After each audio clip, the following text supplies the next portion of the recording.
games or casual games with those time controls. It's Wednesday, December 7th, and I'm pretty hyped, so let's get started. We've got one challenge here. Weird Wednesday means that we're playing unusual openings, so I'm not going to play garbage, but I'm going to play stuff that I wouldn't normally play, gambit openings, offbeat openings, but nothing ridiculous like one F3 or H4. So Loudmouth is here. He's challenged me at 7-3, and I'm going to get started. If you guys want to go ahead and play unorthodox openings yourself, feel free to do so. No limitations there. I'm going to keep myself under control and not play like absurd stuff. I want to play interesting and useful openings. So Loudmouth played D4. It's easier to play kind of unorthodox openings, I think, against E4 a little bit, as it tends to be more open, but with lots of lobsters, lots of options here. So, like for example, I could play the England Gambit or something, but that's like not really sound at all. So I'm not going to play something that extreme. If I do play something, I want it to be, you know, remotely sound. I have played the Polish defense. I'm not going to waste too much time here since my clock's not even running. Alright, so we are black, and I figure we'll go with the Budapest Gambit. Unlike the England Gambit, the Budapest is actually considered to be maybe not great, but sound for black. And I did try to play it in a handful of games, probably back in the early 90s, without really good results. Or at least, well, I remember one game very distinctly I lost. VSim, what's up? My opponent played a rare line, actually. In the one game I lost. I think it was... Yeah, there's also this Knight E4. I forget what it's called, but this is the main line.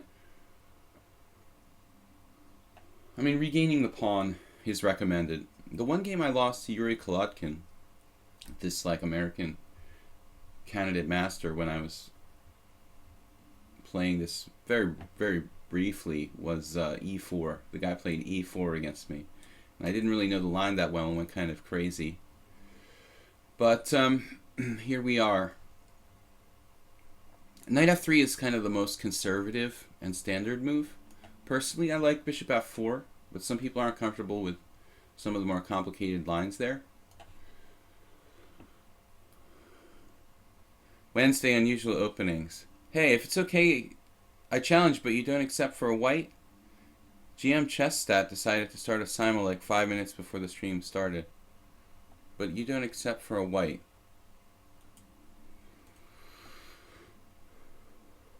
GM Chessstat is not really part of my program, so...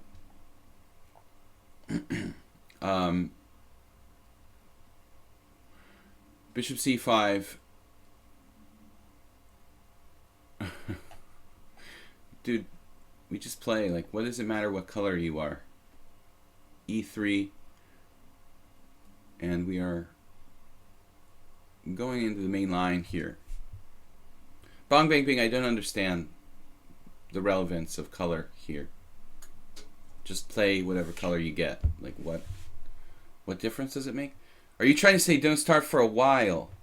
Oh, it's while. Don't accept for a white. I'm sorry, I'm just blind.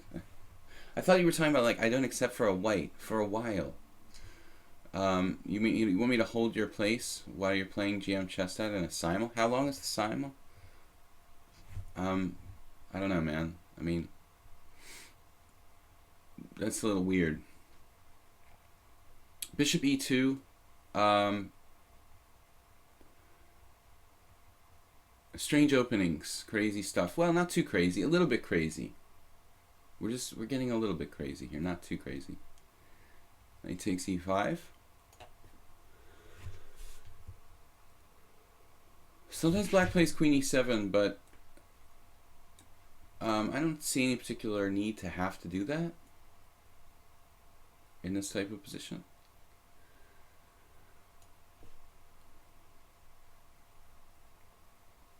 20 minutes each.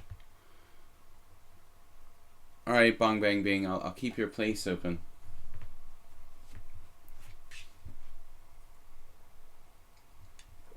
But generally speaking, I'm not taking reservations. I'll make an exception this one time. Knight c3. Now what? You know, typical plan is like a5.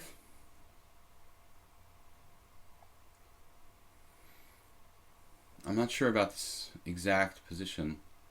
There's also a question whether I should exchange on f3.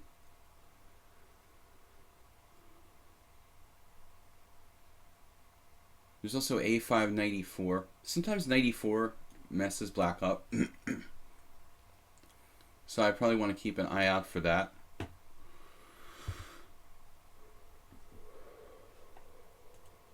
Knight takes f3 check, bishop takes f3, knight e5.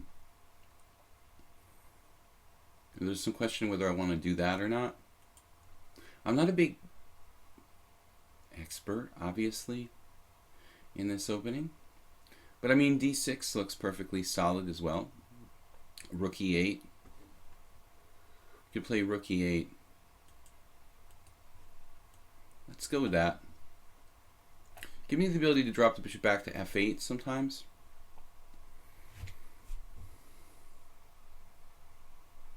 It also puts pressure on e3 a little bit.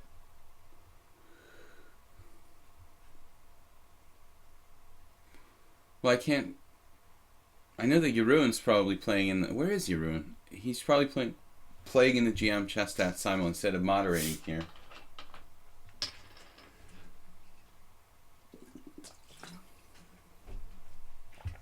What am I going to do with you guys? Traitors. Rook e8. Yeah, last time I played the last time on the stream, I played this. I got in a5 and the classic rook lift, like rook a6 across. It was in this variation, but somehow, I guess white played a bit more passively.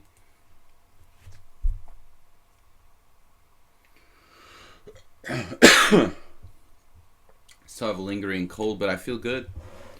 Going away on Friday to play poker in Prague for 10 days. I'll be back December 20th, Tuesday. A week from yesterday. 2 weeks from yesterday.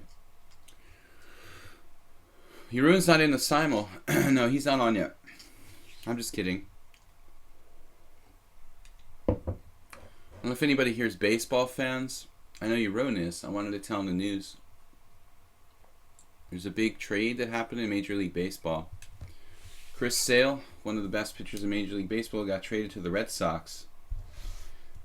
It's a pretty important Major League Baseball trade. So I wanted to tell Jeroen about it, but he's not here. The only Dutch guy I know who's interested in baseball. No, actually the Dutch are kind of into baseball. They actually have a pretty good World Baseball Classic team. Oddly enough, Europeans are not real big on baseball in general. Knight takes e5, and so one of the reasons I want to play rook e8 is to bear down on e3 a little bit. Knight e4. Loudmouth, I have played similarly myself with white, but I found, I mean, something about knight e4, you know, it's a little weird. It's just kind of hanging out in the thin air there, and I'm not sure how appropriate it really is.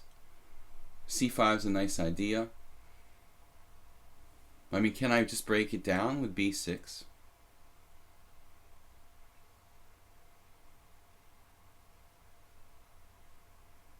Obviously, I can't win a pawn with f5 because knight moves away. Bishop takes c5, queen d5 check. I guess I could play f5 followed by d6.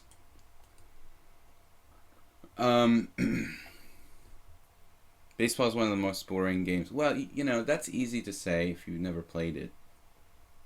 I totally feel for you.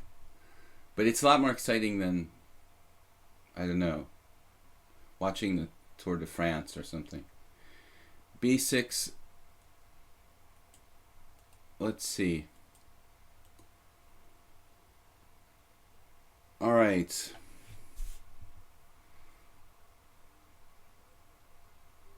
I'm thinking b6 here, b4, a5. We don't have too much time to think about it. I mean, undermining the center looks very, very logical. I haven't committed my queenside pawn structure.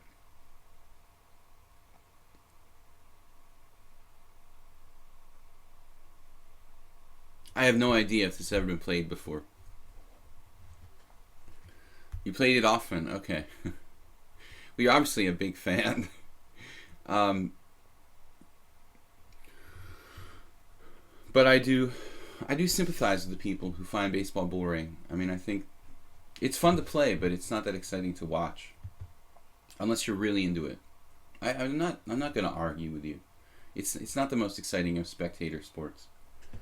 You have to have a love for it. Anyway, the Red Sox pulled the trigger on a big trade, which is good to see. I wasn't expecting it because nobody expected it.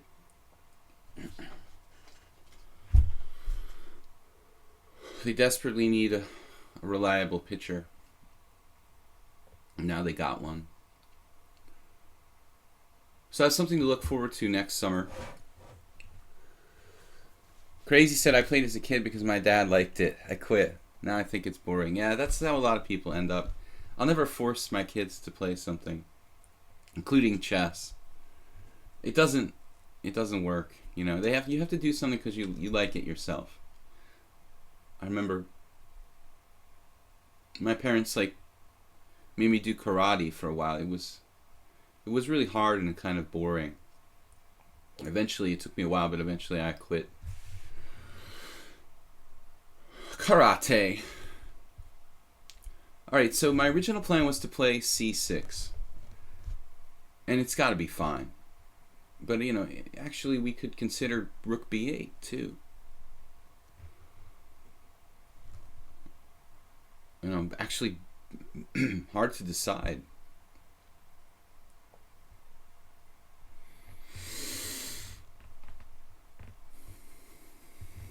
Both rook b8 and b takes c look good. I mean c6, excuse me. But I mean c6, queen d4. Alright, let's go with the rook b8. I don't see any reason why not. Keeping our options open. Now he just took. And that's...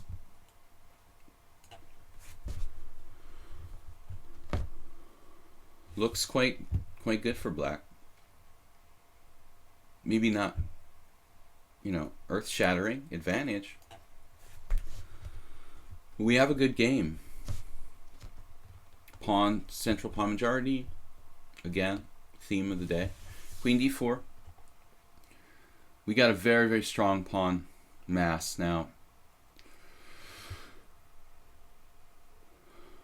F5.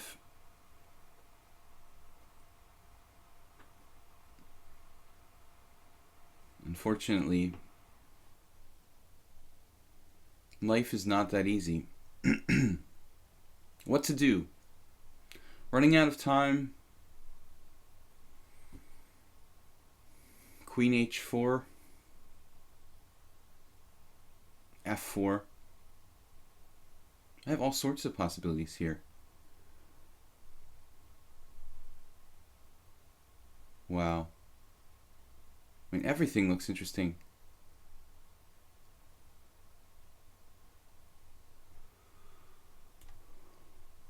Am I crazy? I just have c5. I almost missed this. Man, that's embarrassing. I was hallucinating.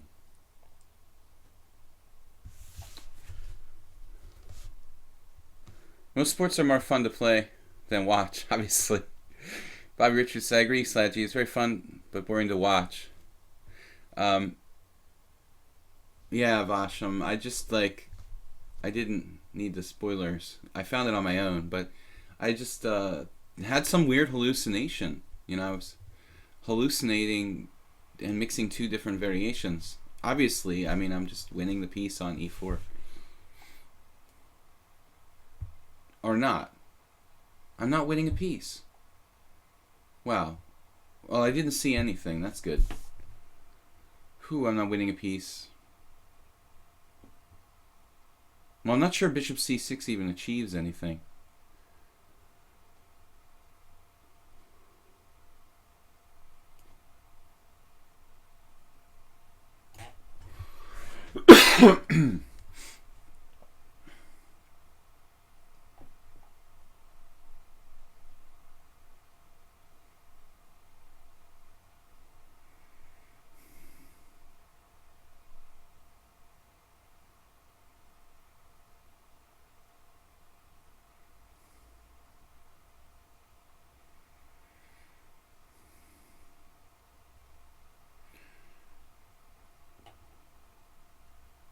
Obviously, we overused our time a little bit here.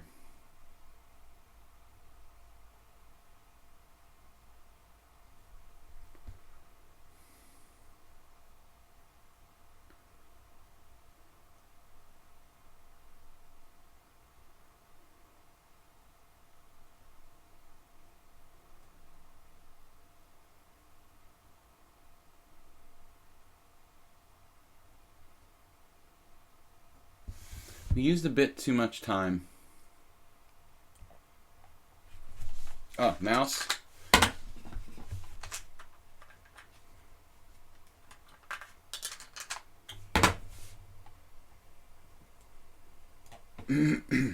What? I made the move. Oh my god, I made the move. You even saw me make the move. What happened? You guys saw the move. What was that? You guys saw me make the move. Unbelievable. I lost on time. It took the move back. Did you guys witness that? Wow. What thievery from lichess. I made the move. What is going on? Did you guys see this? Queen g5. It like moved the piece back to h4 and said I didn't make a move. Unbelievable. Wow. Robbed by lichess. First my mouse like froze and it took me 6 seconds to fix it. And then I make the move in time and I still lose. I have like a little bit of lag. I mean, you know, it's what's up? 38 milliseconds. It's not much. I mean, I don't think it's a bad connection. I think it's just a tiny bit of lag. Let's see what I was doing here. Queen g5. I missed a lot of moves. It was kind of sharp position for the first game. What's going on? Oh, I'm not supposed to play. I'm supposed to play queen takes a4 and he's better. So nice move there, loudmouth. I thought I had queen g5. Oh, he's just taking on b7. Never mind. All right. Well, anyway, I was lost. All right. So, well then, I had nothing to complain about. I missed d5 here with advantage, but I didn't see any clear continuation. Okay, d5, d4. It's not like there's any way to like blow white away though. I mean, there's just this like positional advantage with threats of queen d5. Okay, but it's not that clear. So I thought I was okay, but it's actually a fair enough victory for loudmouth. I hallucinate. I didn't think he had this move. Wow. All right. Never mind. But still, I don't understand how I did lose on time. I mean, I made the move and it went through, and then like this has happened in my simuls before too. All right, hunt the king. Fair enough, man. Very resourceful. I let myself get too low on time.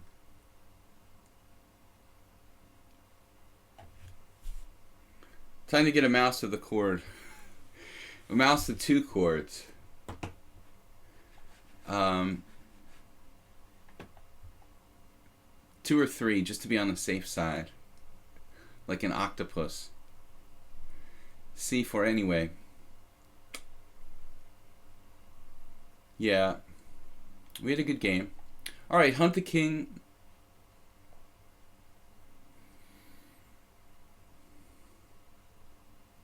Let me think about this for a minute.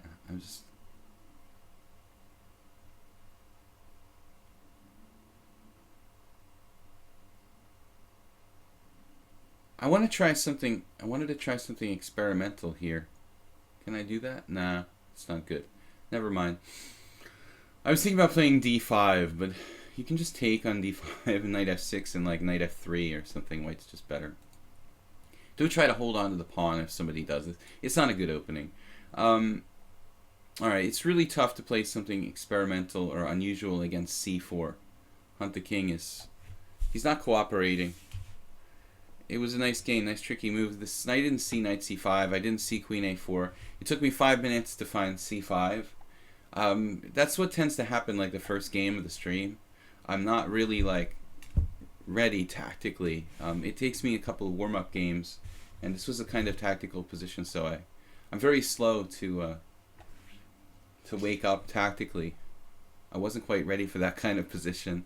Alright, c4. Hunt the king is playing the English regularly. He's relentless. He's determined to win one day. Actually, I mean, to be fair to him, I mean, he's much better than most players with such a bad score against me. I mean, a lot of the games were really close. So,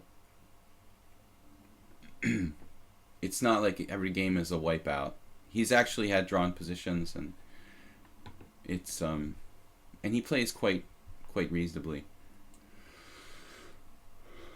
Alright, I don't know what to do to get us out of book. Oh, I saw an interesting line. I mean, I have played this before, but I was hoping to try something new here. Cool. Fortunately, he cooperated. If he didn't play knight to d5, I don't know how I'm going to get an unusual position. But I wanted to try this. I had someone play this against me the other day, and then I checked it in the database, and it turns out that it's been played by some decent players. And I think that I thought it's something that's worth trying for black. It kind of makes sense. I mean, there's some lines in the Rossolimo, which is essentially a reversed Rossolimo, where you're allowing knight takes b5. In this case, knight takes b4.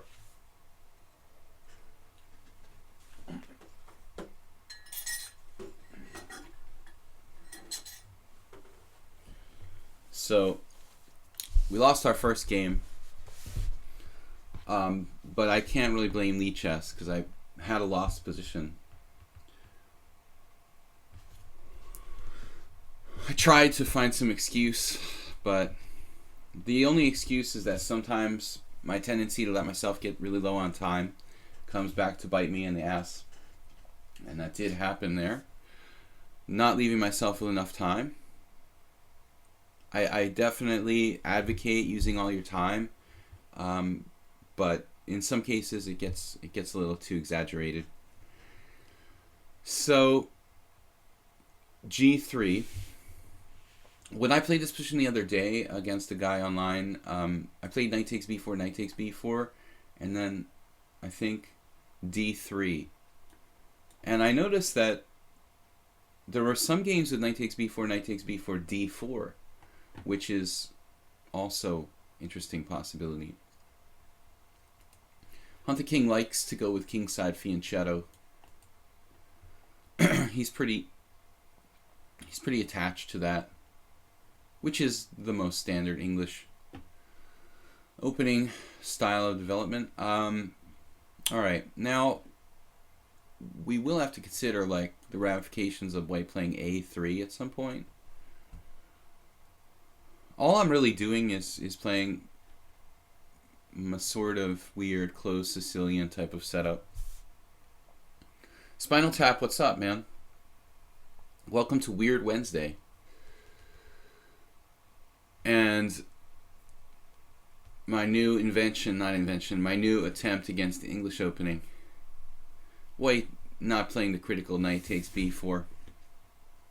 Maybe he's right to do so. It's something I've been working on a lot lately in knights against bishops, trying to, not overvalue the bishops. This closed position after knight takes b4, I think some GMs have played it. Some pretty good GMs have played this in a few games. So it's absolutely okay for black.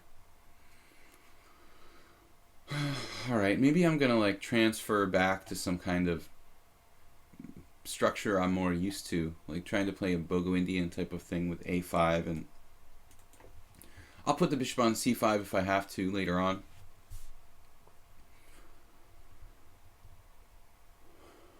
Bobby Richards 2014. I played thousands of openings with the English. I don't know if I've seen this variation.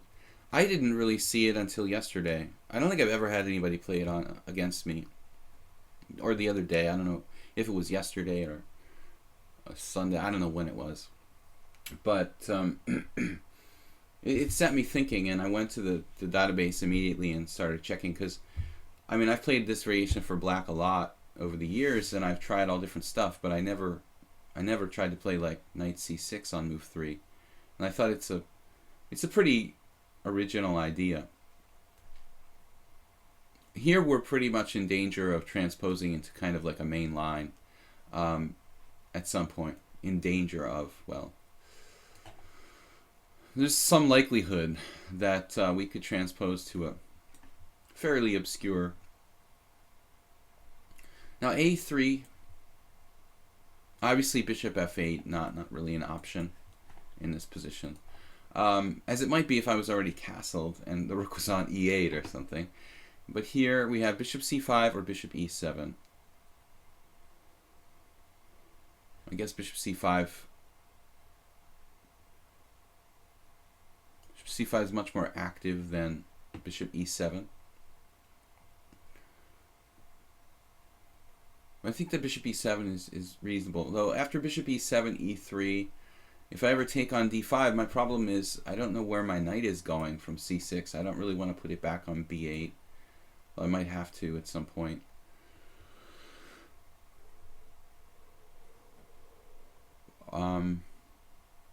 I've gained new respect for these kind of closed Sicilian lines where white plays bishop c4 or bishop c5 with black. I never really gave it that much respect in the past, but it seems to be quite popular. You know, kind of at the quote-unquote club level. All sorts of closed Sicilian variations with bishop c4, just like modest positional play. And of course it's a well-known line against English with black, but I never really believed in it. I was always like an English opening advocate, and I always believed that the bishop was kind of like shut down on c5, but it's not so easy for white to deny that bishop completely. And you know, e3, it does create a lot of weaknesses in white's position that black can maybe take advantage of later on.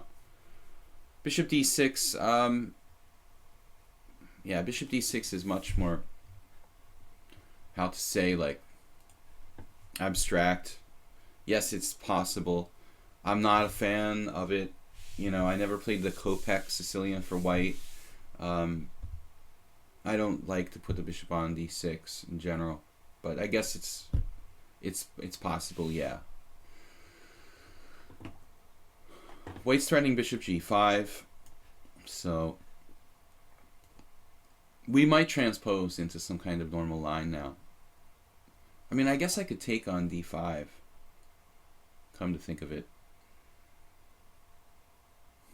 Knight takes d5, pawn takes d5, knight e7. The problem is then maybe knight f3, d6.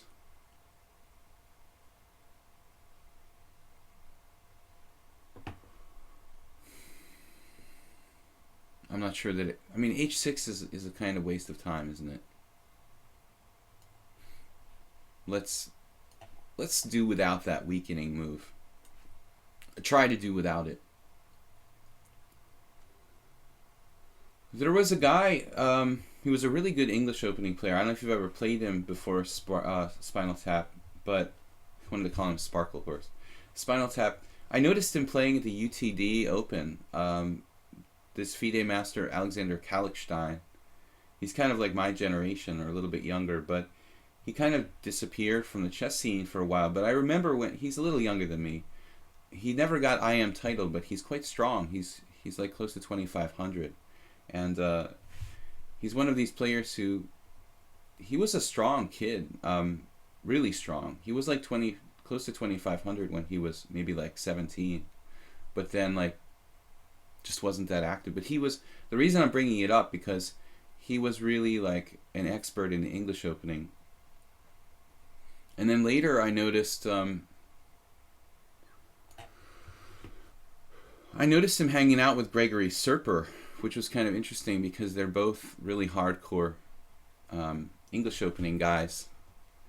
Once Kalkstein beat me in this beautiful game in like 20 moves in one of these. I played Bishop B4. It was published in Inside Chess. Really, really nice. I just fell far behind development, trying to be too tricky. Knight takes e5 now.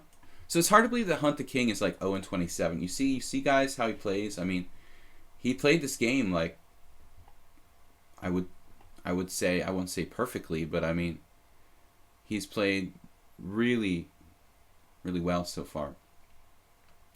Can we snipe a pawn here though? Knight takes d5, knight takes e5, bishop takes f2, check. King takes f2, pawn takes e5.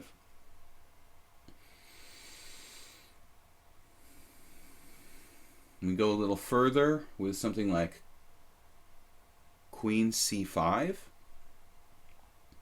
And see that life is not so simple. Oops, I didn't mean to add time. It's so easy. So I don't know, man, about this whole concept of what am I going to do? I'm not going to play knight g6, and I'm not going to play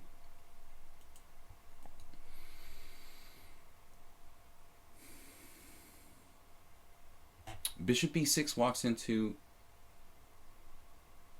looks like it walks into knight d2, knight c4. And bishop a7 leaves my a pawn pretty funky.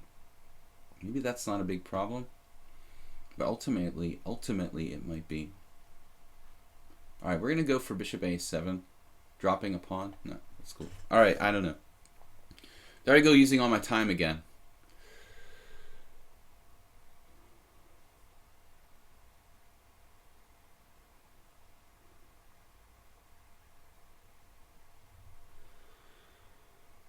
I'm not sure.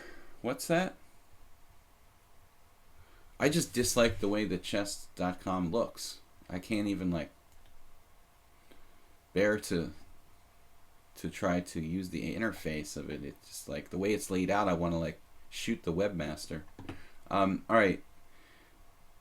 Bishop d2, bishop d7.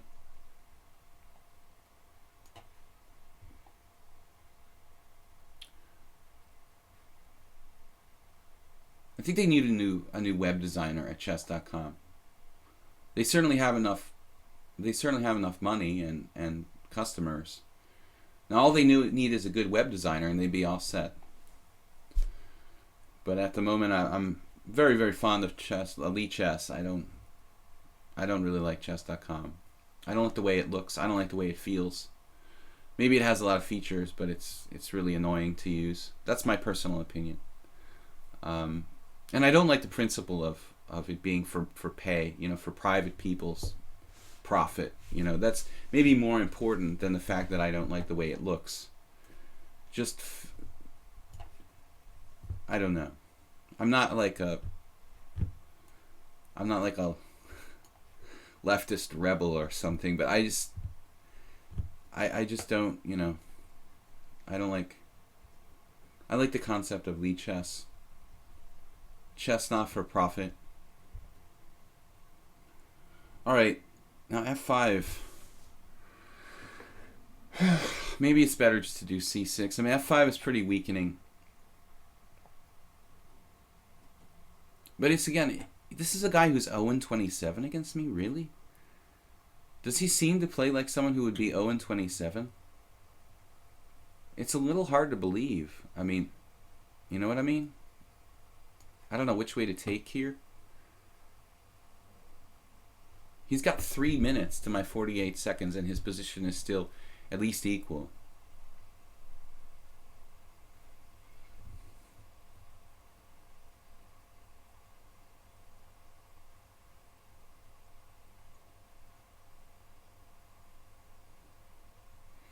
Constant change defeated chess stat because I'm your teacher.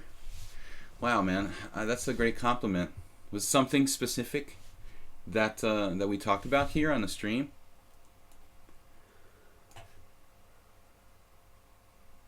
I'm just trying to hold on against Hunt the King. I gave him an extra 15 seconds by accident earlier. Tried to play super solid this game. Even the recapture on c6 wasn't really obvious.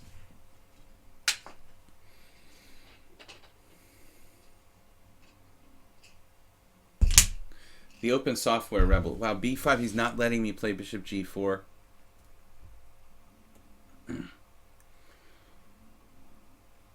Unbelievable. Now you may have gone too far.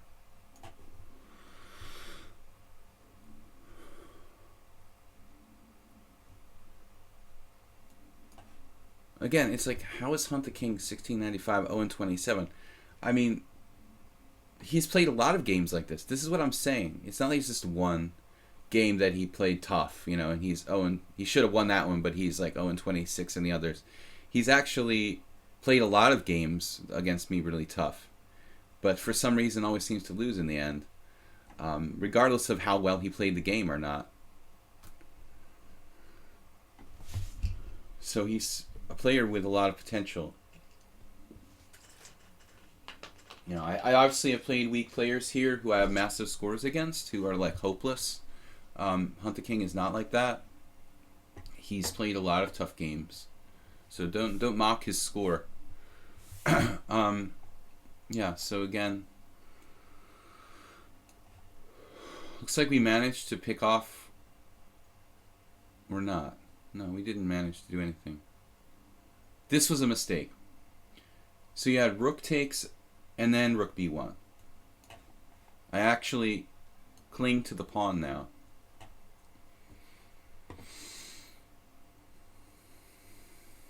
My knight is pretty bad.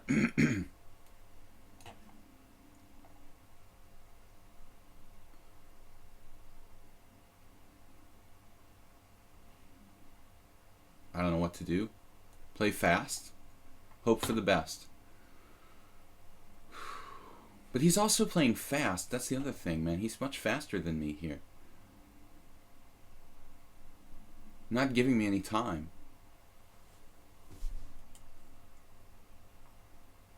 Yeah, I'm really slow the first couple games, but 1695, 0-27.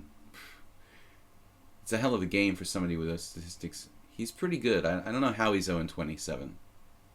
I have no idea. Bad luck? It's just variance. That's what they say. That's what, like the like rigged poker denialists would be like. Oh, it's just variance. You just can't understand variance, man. It's you know. Online poker's not rigged. You just lost 27 times in a row. It's just by chance. Queen b6.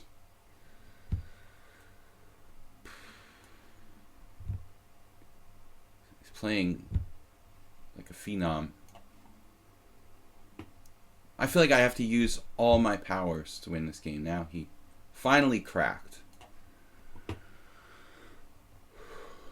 All my powers. My magic powers of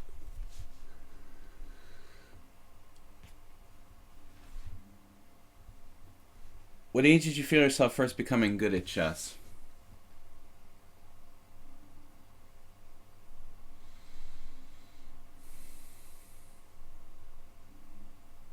Well, I started when I was like 11 or 12, and I was playing a lot with a couple friends of mine, one of whom was much stronger than the other two of us. And I guess I realized I had a talent maybe a couple years, maybe a year and a half, 2 years later, when I started to sort of supersede my friend.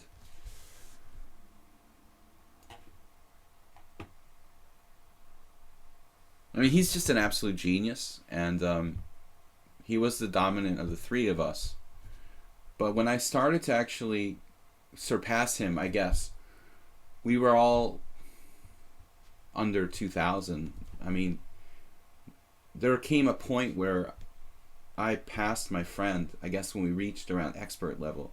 I guess, yeah, I mean, you would say, like, probably around the point, maybe when I was like 16,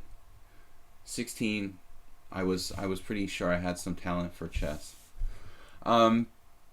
Maybe that's a little even late. 15. At the beginning, I didn't know if I was great, you know, or anything special at chess. I still don't think I'm great, but I've been a hard worker all the time. All right, guys, it's been a very gradual improvement. That's how I do things. Still, there's hope for me to become a grandmaster, I think, at the age of 50. That's my goal anyway, 50 or bust. So I still have quite a bit of time. Since I'm 39, and next year I'll be 39, and the year after that I'll be 39. By the way, my birthday is on the 19th of December. If anybody wants to give me a present, just I'll send you my P.O. box. No bombs, please. So we're playing Weird Wednesday. I have a little bit of cough left over from my cold, so if I blast you guys with a big cough or something, I apologize in advance. We're playing Weird Wednesday. I'm white. Let's try to mix it up a little bit. We'll see what Crazy does.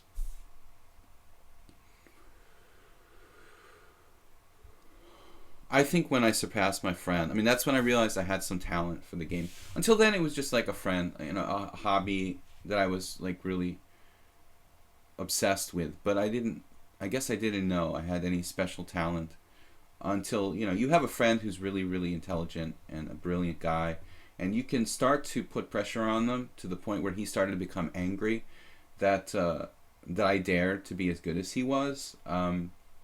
Then it was a feeling like, yeah, maybe I can do something with this. So King's Gambit. This is I played a warm-up game yesterday with a guy on lichess, one of our viewers who can't make the streams usually. I admit I played a warm-up game. He didn't accept. He played some kind of decline with knight c6. I always like playing the King's Gambit in blitz. Okay, this is what Fischer used to play, and I think it is probably one of Black's best.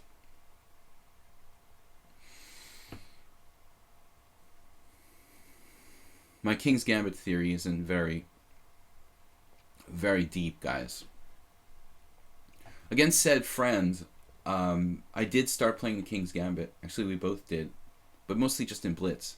We never really took it out into the tournament realm. This was an opening that both my best friend and I. But by the way, he did become a national master, like just barely. At some point later on, we reached university, college age. Now he's an economist, and I'm a starving chess player. All right, h6.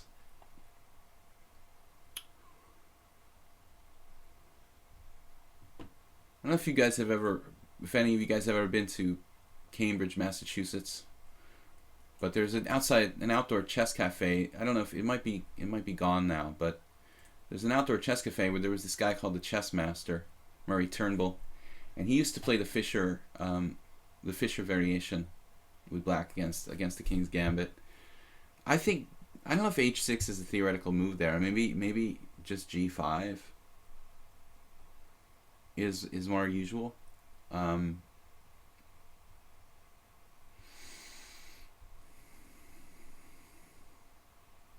Probably like the variation I know the least about, since I never seriously studied the King's Gambit.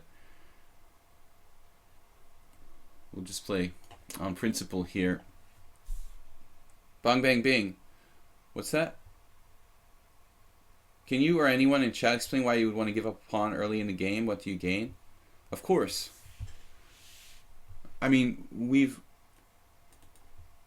forced Black, or given Black, the option to win a pawn, but he's lost his strong point in the center.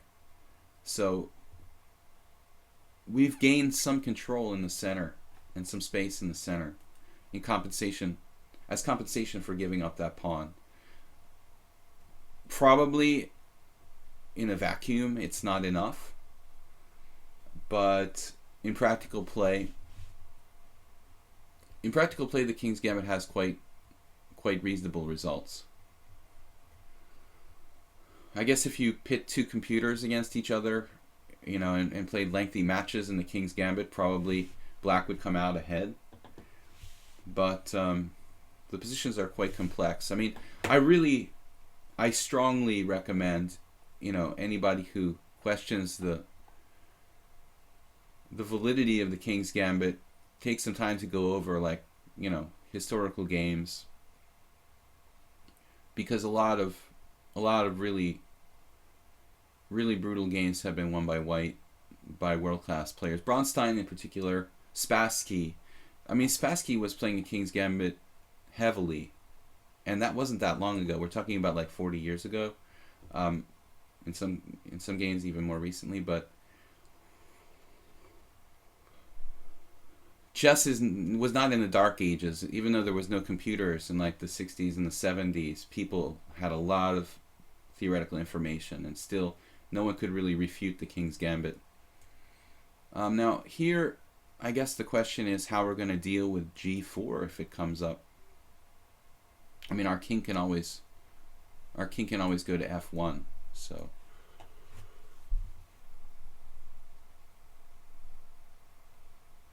but if you want to look at old classical games, like from Bronstein and Spassky in particular, if you don't think the King's Gambit is solid, or not solid, but if you don't think the King's Gambit is a valid opening, or it's a waste of a pawn or whatever, take a look at some Bronstein and Spassky games against grandmasters, where they annihilated them in some games.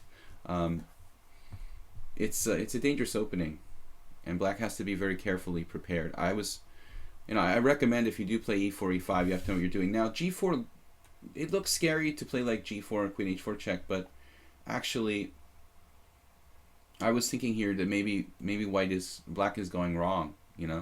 I am retreating back to g1, but white now might pick off this pawn on f4. You see similar stuff. It's a mirror image of the Queen's Gambit. In some lines of the Queen's Gambit, white goes knight c3 and then b5, b4, knight back to b1, and maybe it's not enough for white, but this pawn is a bit awkward for black to defend now.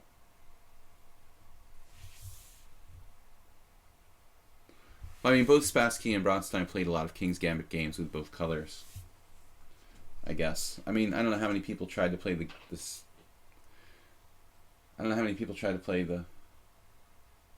King's Gambit. Actually, what was Spassky's repertoire with black? I don't really know Spassky's repertoire with black too much. I never studied his games with black. Mostly his games with white were very famous. Bronstein, I've seen a lot of games with both colors. He obviously played both sides of every kind of classical e4, e5, and but I would assume Spassky played a lot of different stuff with black. Probably e4, e5, Sicilian.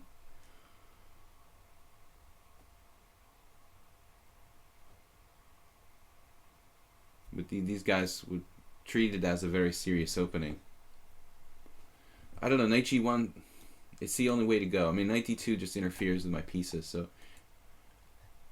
the only other option was to play h4 earlier. I was seriously thinking about h4 here.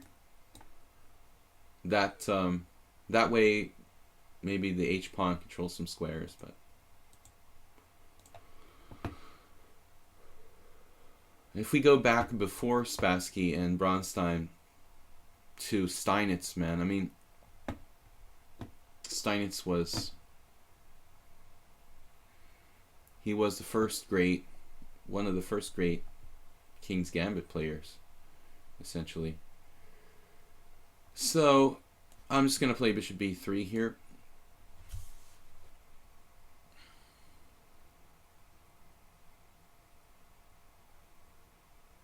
I don't want to bring this pawn closer to the center, and I don't want to bring like or open up the F file for him. I'm trying to pick off this pawn on F4. If he exchanges on B3, we have A takes B. And bishop B6 seems like an artificial move. Yeah, H4 is thematic. I'm not sure. I mean, G4 looked early to me.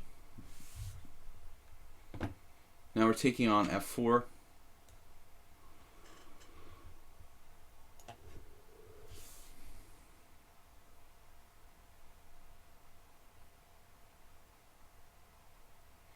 Well, there's your extra pawn. He lost it back. And now white has the center.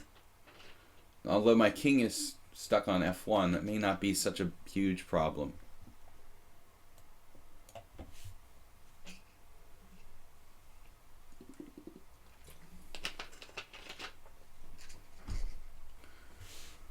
A lot of internet age players don't go back and study games from like prior to 2000. I mean, it's actually a pity that the lichess online, you know, opening encyclopedia or whatever only goes back to like 1950 or something like that, or 1960. I don't know exactly when. It's not good. There's just too many important games prior to that. Now there I had knight d5. Maybe he has to play queen d8. Although my knight might get kicked back. It's bouncing. So it wasn't an accuracy for sure.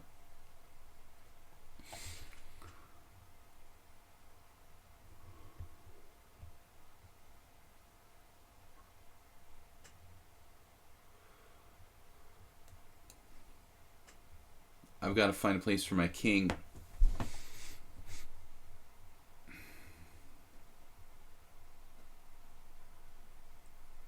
But the center gives white an advantage. He does have this.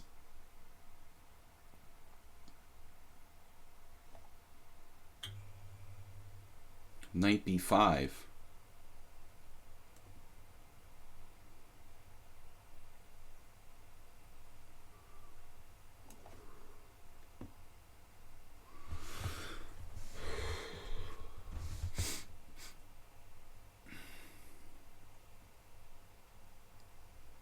Now castling queenside is dangerous. Because if knight takes a7 check.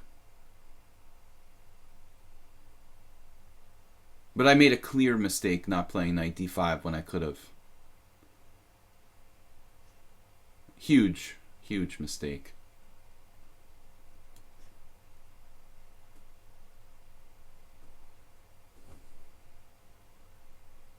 Rather than being clearly better, now it's not clear who's better. I have a better center, but my king is a little more exposed. I have a little bit more space. My pieces are not that well coordinated. So I'm not really confident here. I think black might in fact stand pretty well.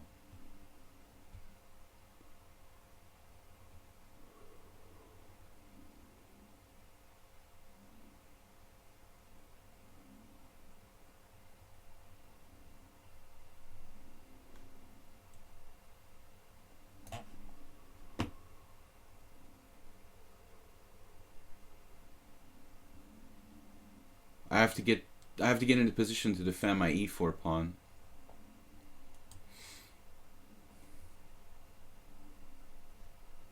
He actually had queen g6 last move. I thought that was a pretty strong resource. I'm not sure knight d2.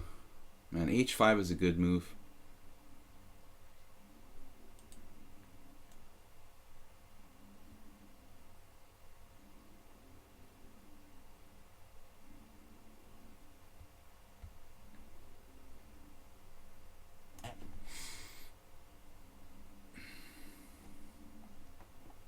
The h file looks a little scary, but I think I can deal with it.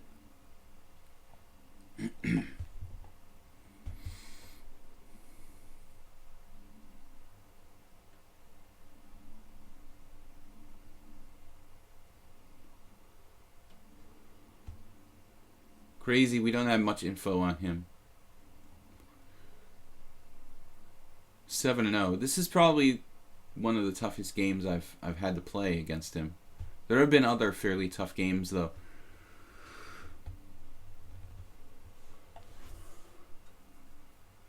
Some of the King's Gambit variants they played were hilarious. You can find games with 2 F5. Yeah, F5. That's right. But I mean, anybody who's learned chess online and in the last 10 years would do themselves a service by going back and go to a chess site and look up, look up basically chess games from the last 100 years, more or less.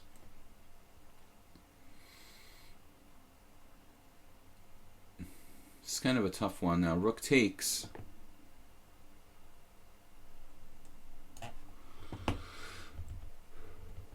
Rook takes was possible, but queen h6 looked a little scary, so I opted for the knight outpost. It's much better, though. I'm on g4. I can counter the file here. e4 is protected. So it seems like we've got the upper hand now. It's far from over. I think black has... Maybe I don't have the upper hand. Maybe I'm exaggerating. Optimistic thinking. Yeah, in reality, maybe I don't have any advantage here. I had to be very careful, in fact.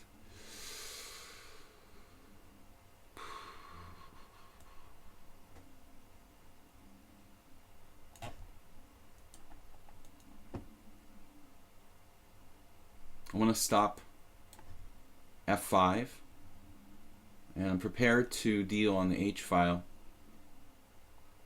Whoa. This is an extreme sport. What is that? d5. Well, there's got to be like multiple refutations to that, right? Knight takes d5. Not letting you open the file. Even pawn takes d5. I've got e2 guarded.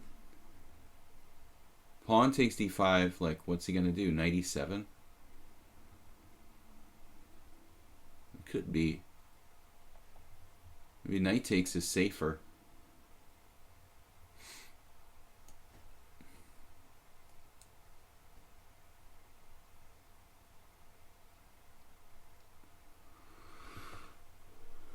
Black had ample opportunities in this game. I'm sure of that. But I made a really terrible blunder. Not playing knight d5 earlier when I could have.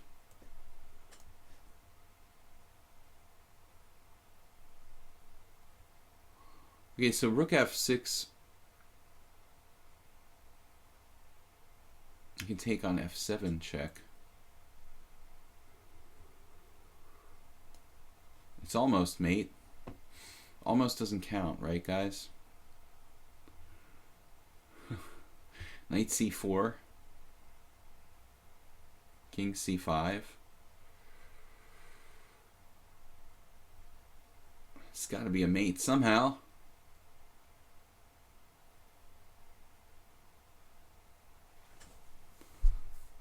Do you see the mate? Anybody?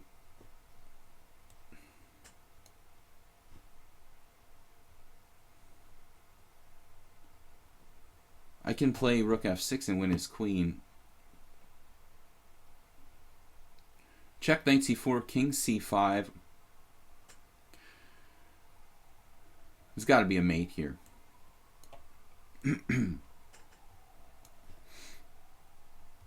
Yeah.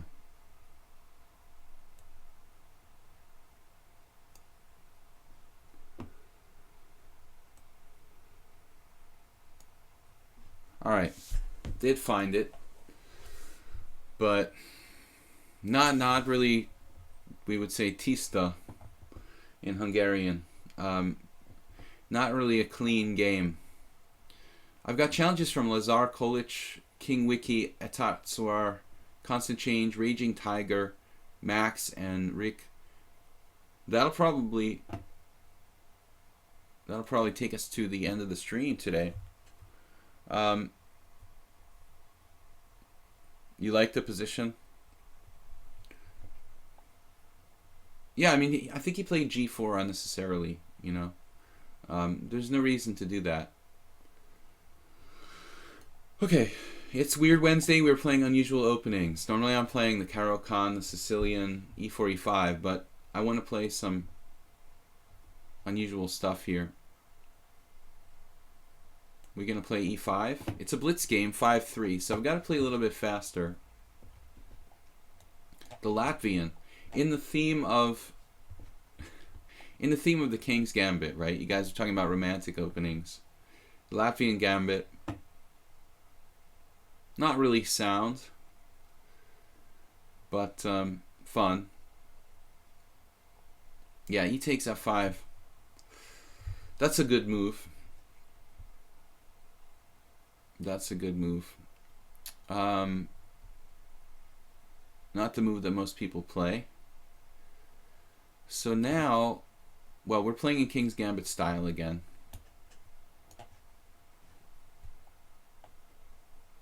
And it's basically a King's Gambit reversed. Bishop b5.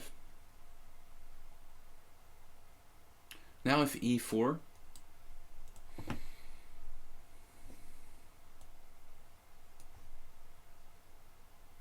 I'm really forgetting this. If I ever knew this, it was very, very kind of vague. And I've never played this guy before. I have no idea how strong he is. 1900, Eastern European name. He's probably pretty good. 1981.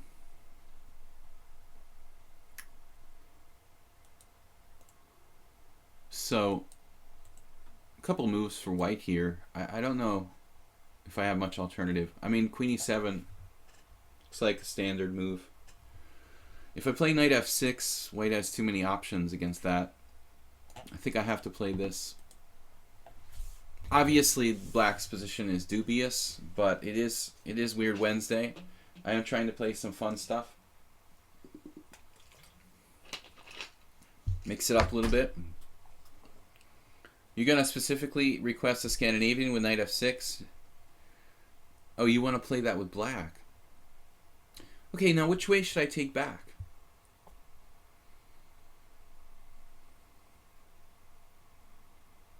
Problem is if I take back with a d pawn, actually what problem? Taking back with the b pawn or with the d pawn? Really sure. With the d pawn is more active, activating the bishop on c8.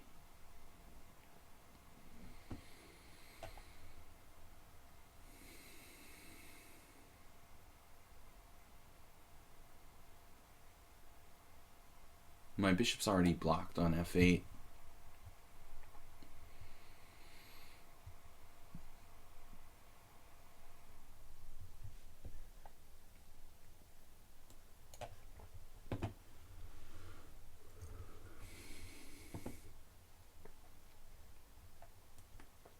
This activates the pieces, makes it possible for me to castle queenside quickly. I guess I play c5 here. Seems like white's pretty strong, though.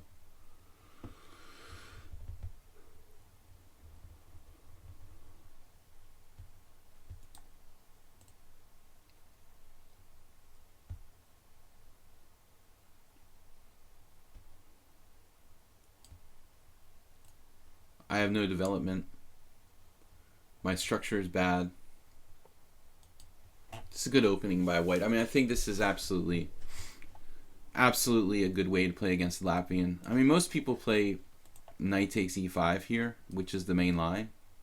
But e takes f5 is also known to be good for white. I think I probably made some kind of small mistake somewhere. But this is actually one argument for maybe last move I should play b takes c. This is better, I think.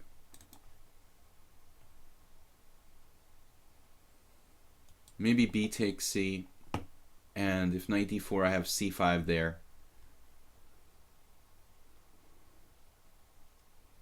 Where it's at least fairly complicated. B takes c, knight d4, c5, knight b5. And I don't know what I would do. Probably d6. White is clearly better.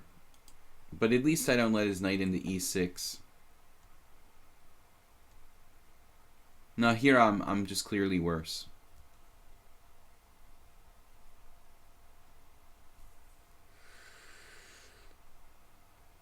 E takes f3? What do you mean e takes f3? In what position?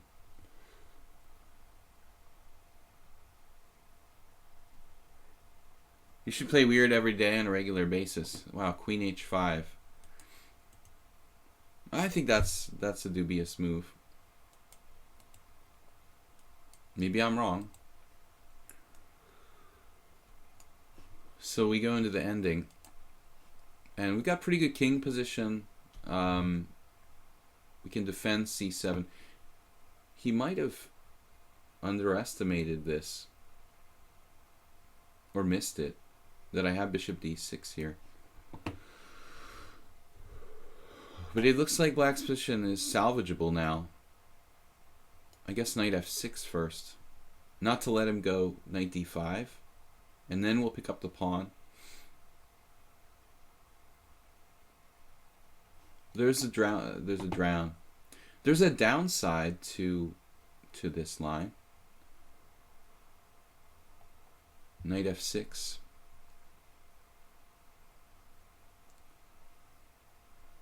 Well, not really.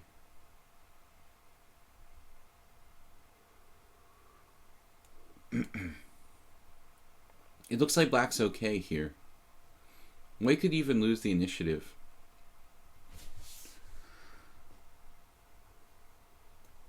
Famous last words.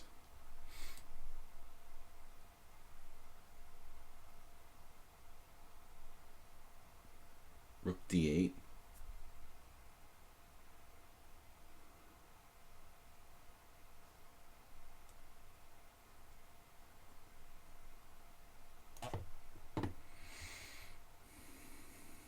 I'm better developed than white now. And I'm most likely getting my pawn back. So we should be okay at least.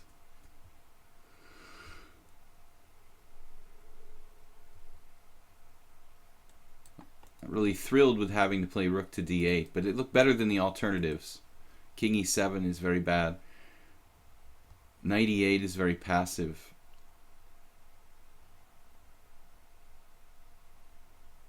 I think white had a good game, but he should have played knight e6 instead of queen h5 check. He gives the pawn back, but he has a huge strategic advantage after that. Actually, he might be able to just build up on my pawn on the e4 in that ending and be clearly better. Okay. Well, black's at least okay.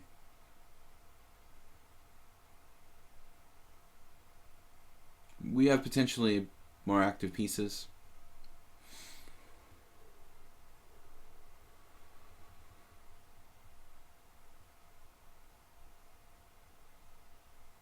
Complications.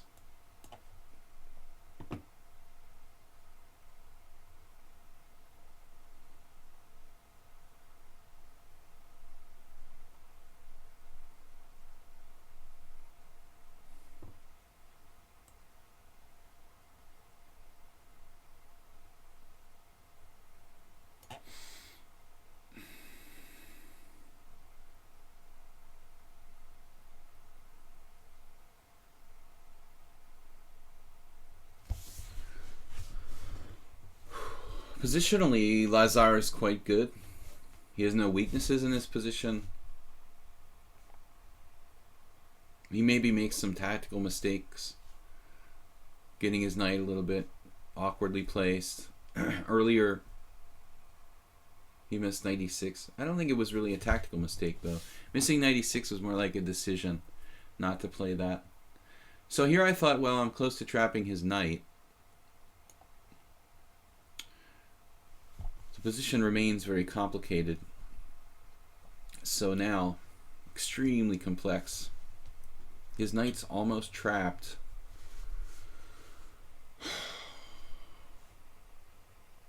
Pawn takes e4, rook takes, f3. You're talking about if I was considering e takes f3.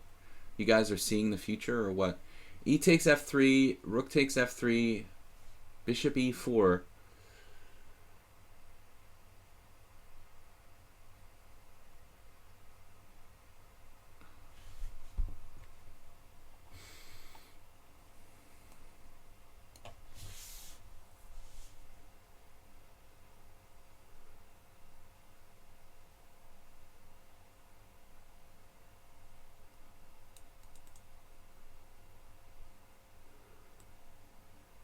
Just this move because it gains the tempo.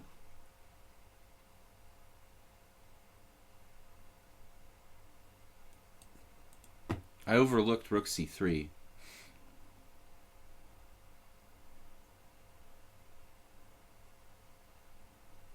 Wow. Rook c3. Wow. No idea. Really. There goes the mouse again.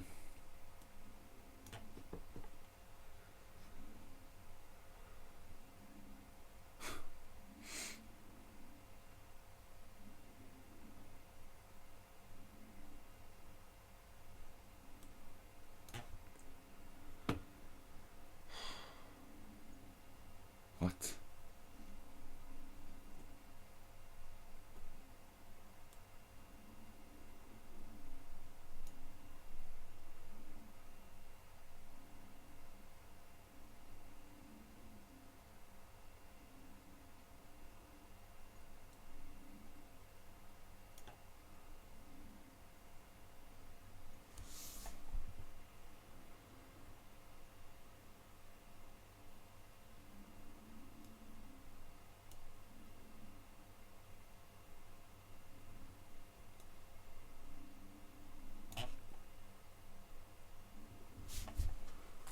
It's really hard to trap pieces against this guy.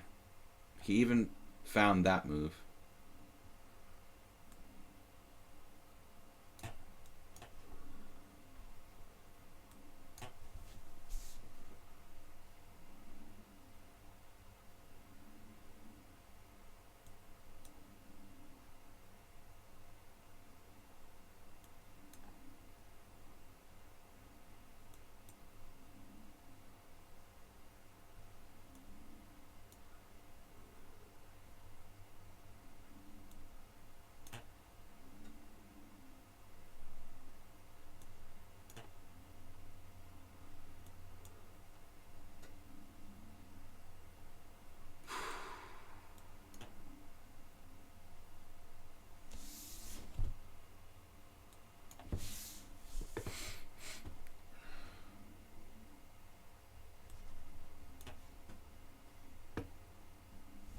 I feel like I'm the one who's down material here.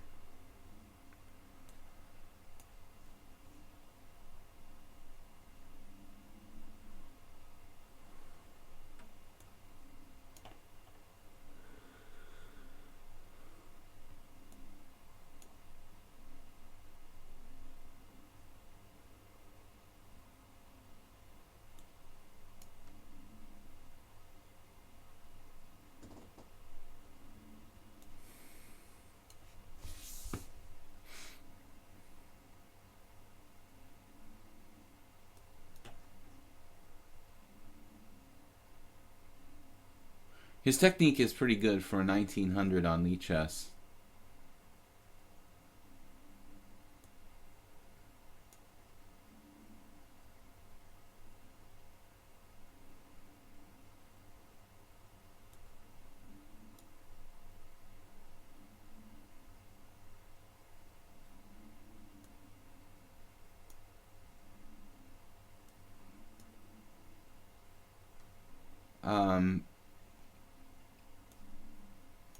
pretty fast too. He's 1500 in bullet. Like, how's that possible?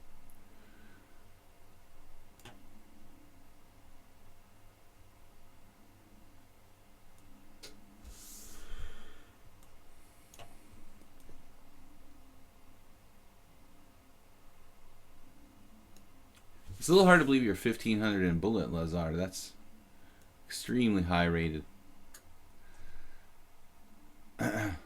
Man, 1500. You're pretty fast, actually. He's got a trackpad.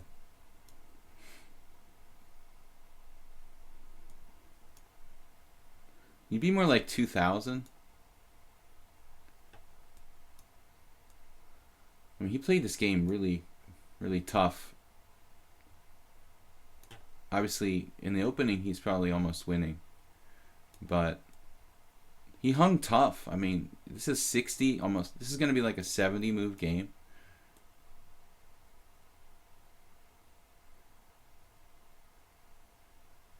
All right. That was not pretty, but it was fun. Voila. The toughest 1500 bullet player I ever faced. He's got 19 games. All right, so he's not serious about the bullet. I understand. I've got the trackpad skill too. What's up? How does rating work on lichess? Yeah. Well, the ratings are probably more inflated than lichess. Compared to chess.com, the ratings are more inflated. I mean, the average rating on lichess, I don't know, it's probably like 1500. Maybe. What do you guys think? King Wiki d4. I thought we'll play the Franco Benoni or some kind of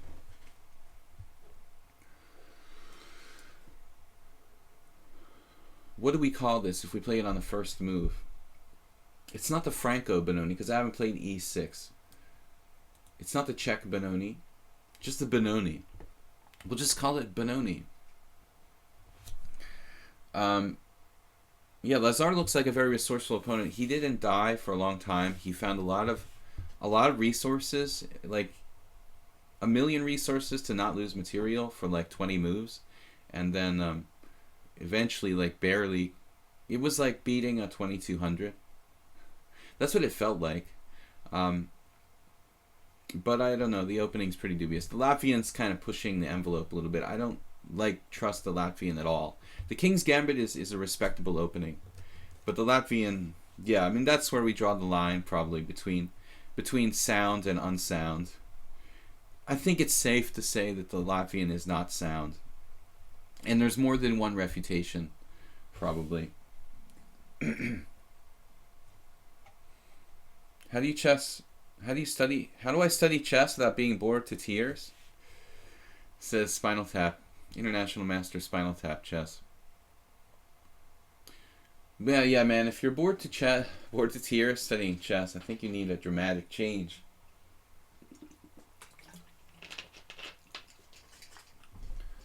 A dramatic change in the way you study chess, maybe, or a dramatic change in game, or a dramatic change in openings, or something. I think you need some sort of dramatic change, Spinal Tap, if studying chess makes you bored to tears. You either need to change games, change openings, or change your method of studying chess. D5. All right. We'll play like my colleague, Solansi Emil. It is a Franco Benoni now. The solution is not study chess. Well, there's a lot of lazy players, titled and not. I mean, some people just enjoy playing, not so much studying. Some of the more talented title players out there have studied very little. They're just like natural. I don't really know Spinal Tap's study history, but he's probably more of a learner, like from playing, from actual practical playing. Learn more from actual practical playing, perhaps, than studying. I'm not a great student. I'm kind of an average, a slightly above average student. But I mean, that's probably one of the reasons why I'm not a grandmaster. If I had better study habits and my opening repertoire was better worked out, maybe I could do it. All right, so King Wiki goes c4. It's so discouraging. Now we transpose to the normal Benoni. It's kind of boring.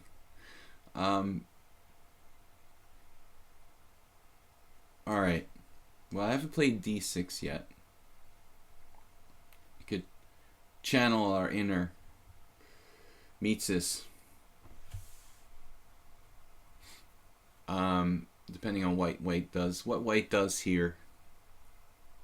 Watching videos is more fun. It's a problem, actually, with the online internet era. Videos are useful, but when you get to like Spinal Tap's level, there really is no substitute for extremely hard work. So, yeah, it's kind of a dilemma. Okay, Snake Benoni. Well, I'm supposed to take first. Kind of important to take first. Snake Benoni. Another opening that I played around with in Blitz a little bit. But if you want to play the Snake Benoni, you have to study the games of, speaking of Latvians, and the Latvian Grandmaster Mises, not to be confused with the old master Mises. Mises is a Snake Benoni specialist. The guy actually played it against like other GMs and stuff. It's, what is King Wiki doing here?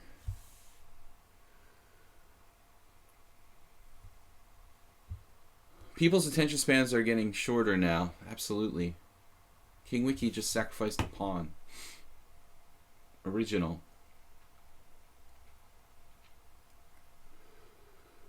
Whew. Never actually had to deal with this. It's a good question. It's the anti-Snake Benoni move, e3.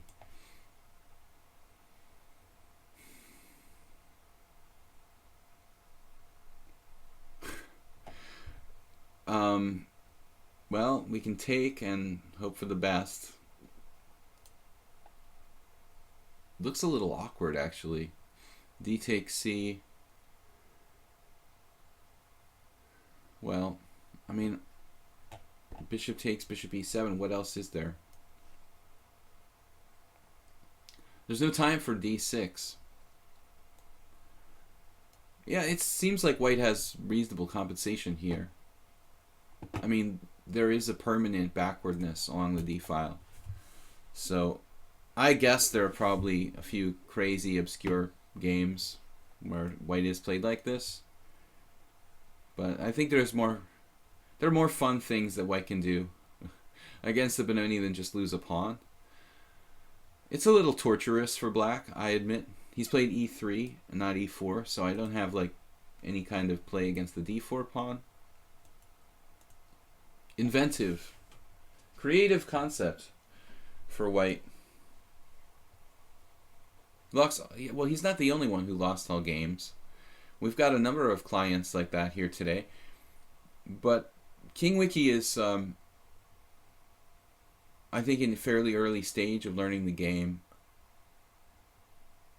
In the beginning, he was losing a lot of games, just like blundering pieces and stuff, and he's improved a lot since that. Right? I think like Hunt the King and obviously my last opponent are a bit more advanced, more experienced. King Wiki has graduated, you know, from the early stages when you learn the game and you're just like dropping pieces occasionally. He's getting beyond that now. This is really an inventive pawn sacrifice, I think. White has very legitimate claim to some compensation here. It's kind of like a Smith-Morra in spirit. You know, the structure is different, obviously. A3. I'm going to go for the bishop. A3 is a little slow for this gambit type of position. And I think trading pieces, now white is really legitimately lost. I mean, if being down a pawn is lost, this is lost. You know, I mean, technically, according to our computer engines, it seems like 1.5 pawns, above 1.5 pawns, is a position that should be no return from. You know, but when you're down 1 pawn, you know, I don't know if it's clear to call it like a lost position. A lot of endgames, a pawn up, are like draws. So we go into like a queen endgame or a rook endgame, there's some drawing chances. Here he has some other problems though. Not just he's down a pawn. Suddenly I have the bishop pair in a position where the position can open up pretty quickly. His bishop on c1 is bad. He has some weaknesses in the white squares in the position.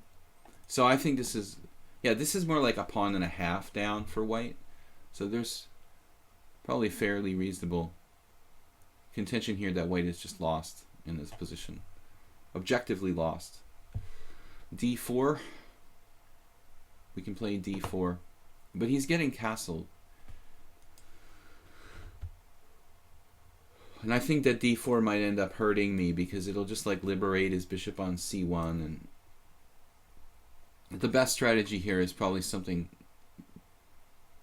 just slow and steady. Put the bishop on the long diagonal. Look for play long term. I have a strong pawn on d5. I'm not going to try to blow him away. I think d4 would be a little bit like impatient. I think here black is best served by just building up gradually, increasing my positional advantage. Question about learning chess. Try this book. What's that? Idiot's Guide. One pawn is drawing possibilities. Yeah, in most cases. Guys, it's Weird Wednesday, so I'm playing unorthodox openings. I mean, openings that are, at least for me, unorthodox. Queen c7 looks okay.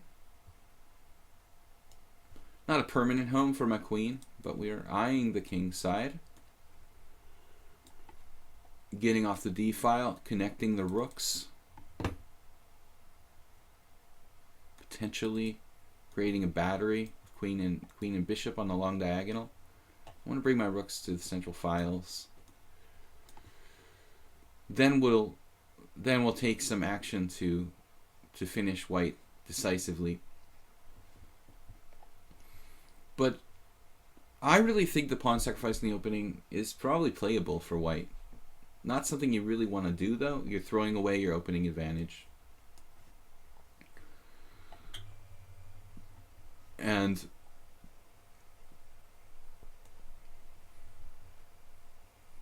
here I have to be a little careful because there are some tricks now.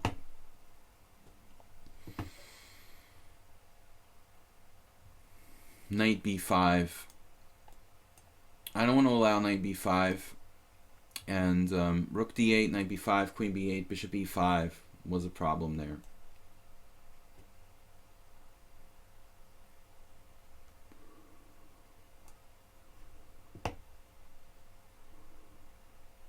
And why this rook? Why not your other rook? Your other rook's not doing anything here.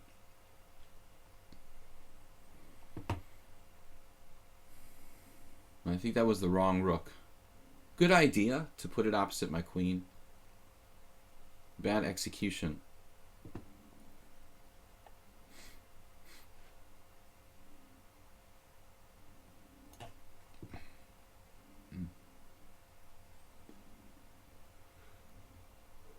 He's got the right idea though. I mean, I've got hanging pawns on c5 and d5, and it looks like clearly he's trying to line something up to get some counterplay. A little bit too late for white here. But it's the right idea. No, I think the King Wiki is improving. clearly from when he started to play on the stream. Queen c2. Well, now we're looking for real kingside threats here.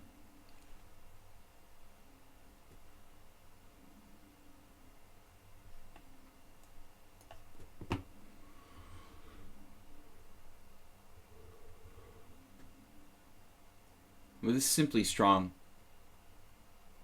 Passed pawn. I could also give up the d pawn, take on b4, have two connected passed pawns on the queen side. That looks pretty nice. Forget about the direct attack on the king and just go into an ending where I have a beautiful structure, two bishops. Whoa. Pre-move. We already had a mouse problem in the first game. Not why I lost, but it doesn't help. Bishop takes f3. Pawn takes f3. There's no mate in this position. Knight e5 at some point could sort of stymie me. Stymie me. Just pawn takes d4. I don't know. Clear advantage. Couldn't decide what to do.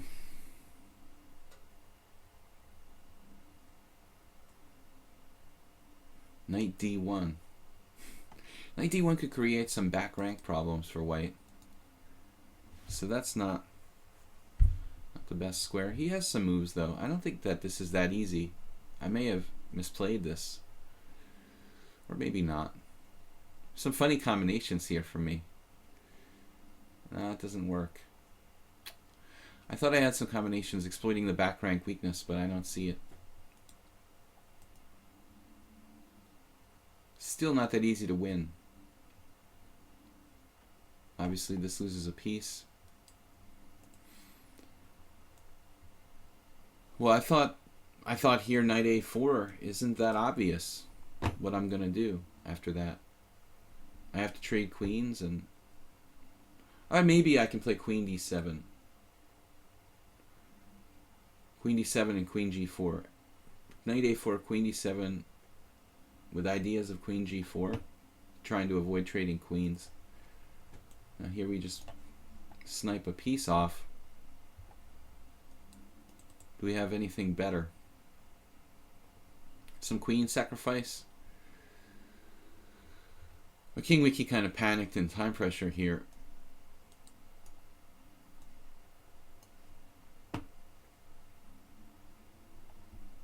Guys, we're streaming for another 55 minutes. It's till 12:30. So thank you for the game, sir. I wouldn't play that pawn sacrifice in the opening. Not to say that it's not playable, but you're giving away your opening advantage, I think. Although it might work at some, in some instances. You should take back on d5.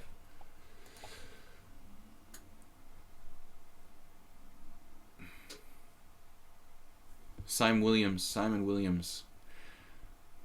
He likes weird openings. Yeah, I recall, now that you mention it, I recall years ago playing him in a blitz tournament. And for some reason, I must have played him more than once because I must have played him more than one blitz match because I recall him playing the Budapest Gambit against me in blitz, and then maybe not more than one. Yeah, I guess that was it. Maybe the only time I played him. It was a Budapest Gambit with bishop f4 and g5. I think I lost that game. Earlier I played the Budapest Gambit with black, and my opponent played knight f3. D takes e5, knight g4, knight f3. But instead of knight f3, bishop f4 is the other main line. But in that variation, Simon did something. He played some weird gambit line, and I got confused. This was a long, long time ago when he was pretty young. I was pretty young too. E4, C5. What are we going to do with white in the Sicilian for something different? I always play the open Sicilian, but I don't even know. I don't even remember what Tsar plays in the open Sicilian, to be honest. I don't really have a lot of good anti-Sicilian lines. I have played knight a3 on occasion, knight c3. Well, let's play knight e2. This was popular for a little while, a few years ago.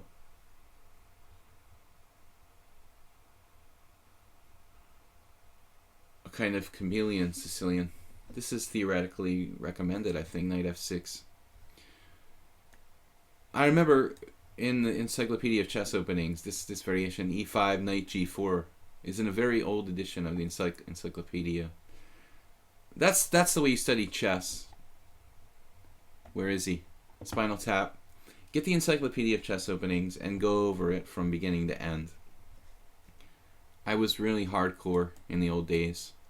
Studied every variation in the encyclopedia. No, just not all of them, just the ones that were interesting to me. But this is an old reference, I remember. So, well, I don't really have any choice but to play knight c3. I guess it's outsmart, but I thought he was going to play d5. Okay, he played d6, so he's looking for like Najdorf. What do we do though to get a weird opening? If I play d4, pawn takes d4, knight takes d4. Could play an Emery-Tate system in the Najdorf. I don't really know it though. So g3, I guess, pretty boring.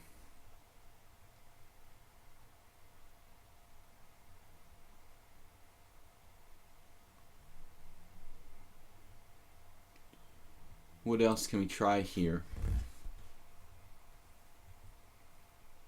h3 and g4.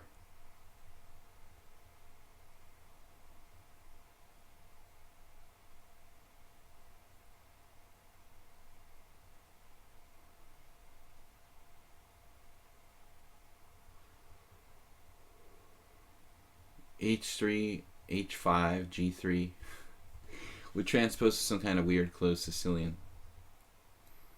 h3, e5 could play. That looks pretty good for black, actually. h3, e5. If I try to get frisky, let's just transpose and try to find something creative. We'll try to find something creative here. Not a big fan of this.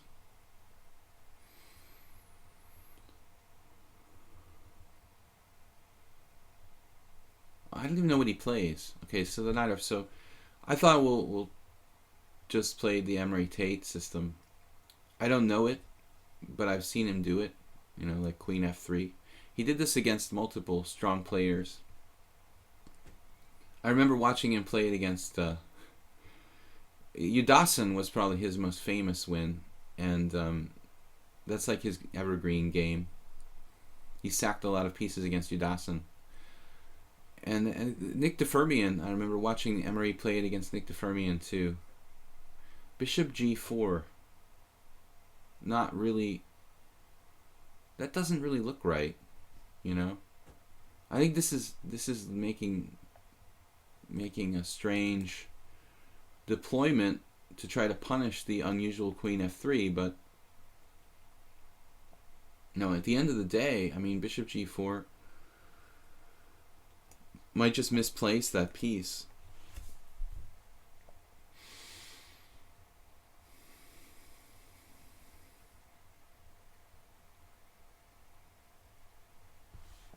I don't know what to call it. I mean, it probably has a name. The Queen f3 on move 6. I know that Tate played it, and probably Andrew Karklands played it too. He's another Midwest master. I don't know if he's still alive, but Tate was from Missouri, I think, or no, Indiana, and I think some of these guys would steal each other's openings. Tate and Karklin's definitely played some of the same stuff, and they're both from the same region, so it's kind of suspicious. Now e5. Guys, I live in Budapest, Hungary. I am originally from the United States, so I have a lot of influences from American players and a lot of experience with American chess players, also Hungarian, in the last 20 years, but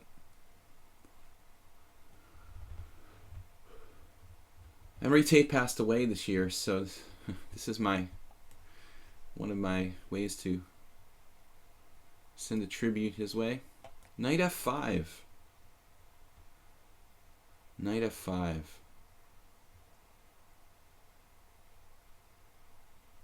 Why not? You can ask yourself, why not? It's like creative attempt. I do lose a little bit of center, but I think the move is justified.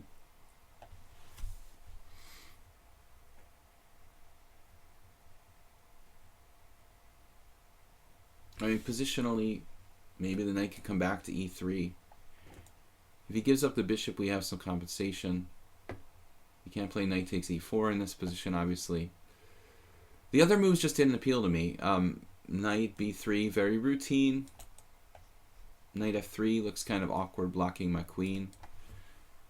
And knight e2, blocking the bishop on f1.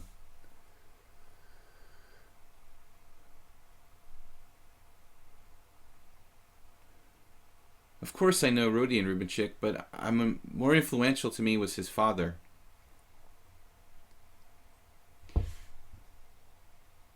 I never played too much with Rodion. I mean, I know him, of course. We played a few games, but his father was a strong player. You probably never met him. He probably passed away before you really got into chess, but his father, I think, was probably a little stronger than Rodion, and had a completely, well, maybe not completely, but a slightly different style. Okay, now I need to concentrate. But actually, I mentioned Rubinchik the other day, the father, because his father really kind of taught me something important about chess strategy. His father was like 2400 at his peak USCF. I mean, he was a reasonable FIDE master, strong FIDE master strength player, solid. And he had an original kind of opening repertoire and original approach to the game, but the father kind of taught me the fact that, the queen's bishop in chess doesn't necessarily need to develop really early in the game. He had a lot of insights, a good strategic player. His name was Vladimir. And he was still fairly strong when I was like an expert strength player, weak master. So I learned a lot from the father. I remember once we had a match at like a chess club. We had to play, but we couldn't play it, so we had to like reschedule the match, and I actually had to like play the match at his house. It was funny. That's happened a couple times to me in my life. It's kind of an unfair advantage. Like, I think every time I ever had to like play like a tournament game at someone's house, I lost. It's like having home field advantage.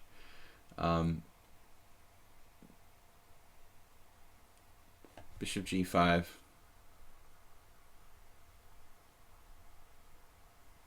DST is asking about Andras taught, but it's Andras, not Andreas.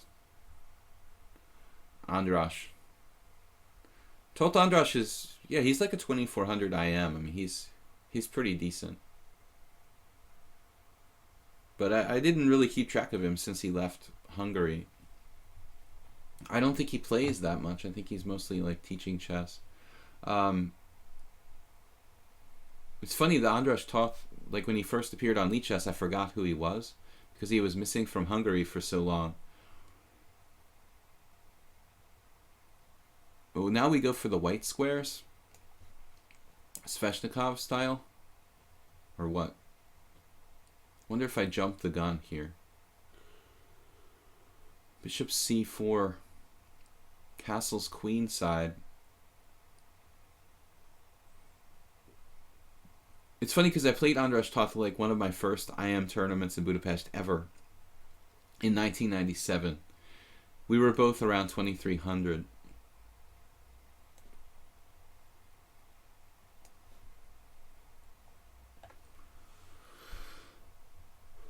Fighting for control in this opposite color bishop type position.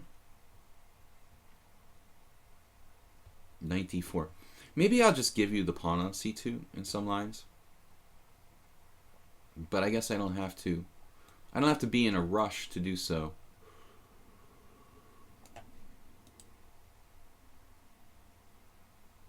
Yeah, Andras Toth's rating's pretty high. I don't think he's that strong that he should be like one of the top players, but he's pretty good.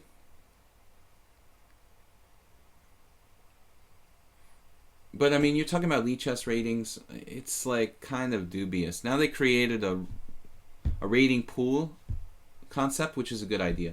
The thing is that you can't really take the lichess ratings too seriously because people can manipulate them. Obviously, you can play with your friends and like lose games and win games and like private matches with like opponents you control. That's like why on Internet Chess Club they create a lot of pools, rating pools.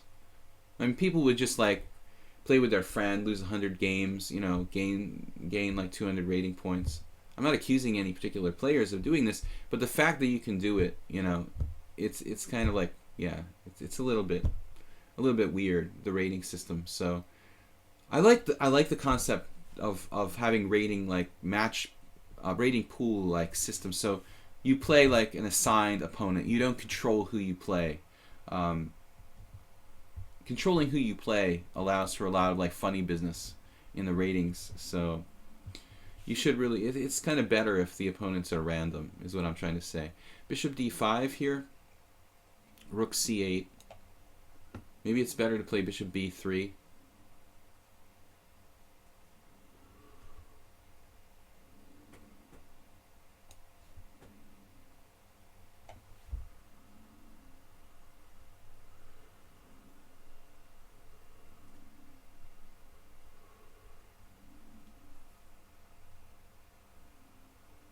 But, I mean, ideally an internet chess site, I know like back in the day, a lot of people would like play on Internet Chess Club and donate rating points to their friends. So it's, you have to put a little, you have to take anybody's rating with a grain of salt here on lichess. You know, I could be 3,000 if somebody wanted to lose enough games to me. It's not the ideal system to just like let everybody play whoever they want whenever they want. There's no way of like controlling the system. So we're trying to get control of d5, e4, and can we do it? That's the question. Looks like pretty good. We've turned from Emery Tate into a positional player.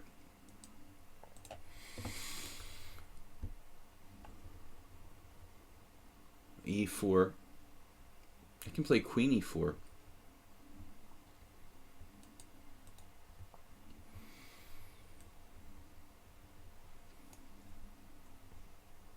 Maybe it's better to develop a piece. More constructive than queen e4, isn't it? Ultimately. Queen c8 after my pawn now. Sir.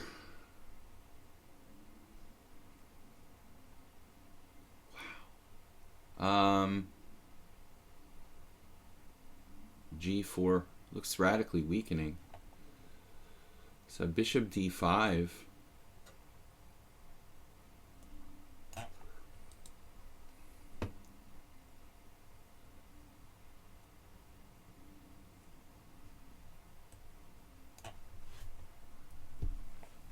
Extreme maneuvering.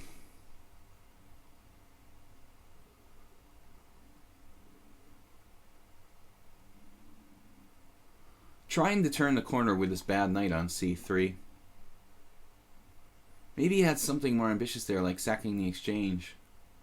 Something along those lines. But still, black's position is okay.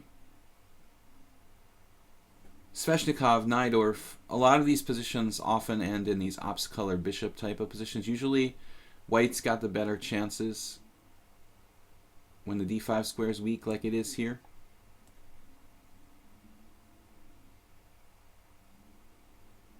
I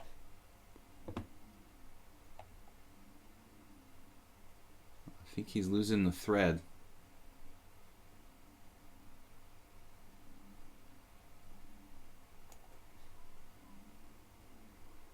We have f6 at some point.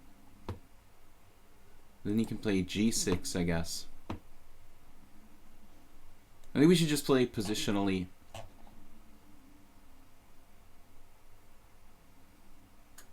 And a4. It's a Sveshnikov. Very good Sveshnikov.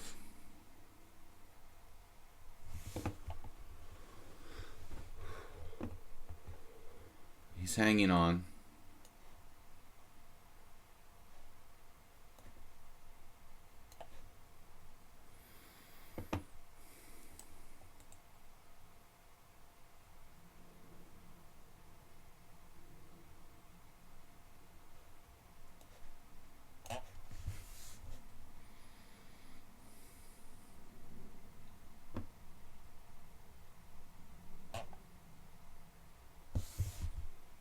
Well, knight b6 wins the exchange.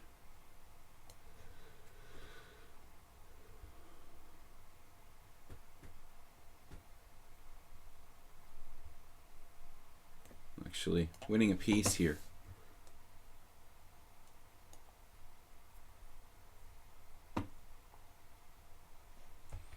All right, good for me. Good positional lesson, but I think you were doing okay. We have to find like a way to not let me get that ironclad lock on d5. All right, constant change.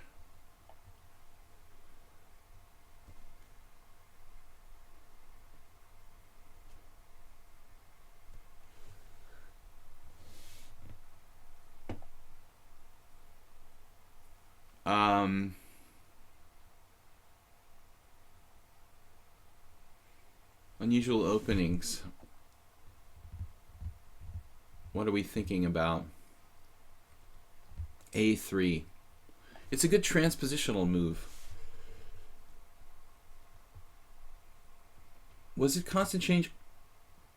Was it against you that I played b4 last week? And there was a game against somebody with b4, e5, a3. I'm really sick of like b4, e5, bishop takes e5, bishop takes b4. I think that's probably just good for black.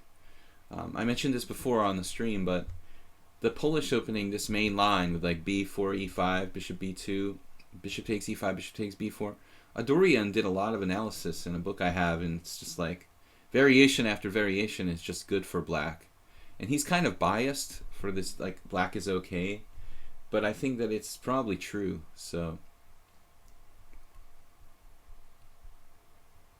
and then constant change likes the he likes the reverse Sicilian for black, so c4 he'll probably be comfortable with that.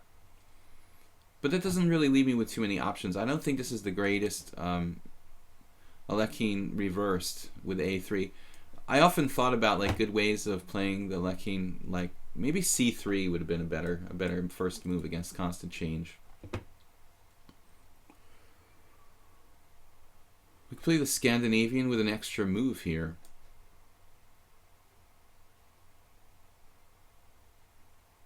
Takes knight f3. This thing is the a3 though. If I have to play a variation like d4, e takes d, knight f3, c5, a3 is really probably a fairly relevant loss of time there. I'd have to take back with the queen, and then it's not good. I mean, the a3, maybe I could play with queen on d3. Let's try it. We can transpose to a queen d6 Scandinavian. a3 is a useful move.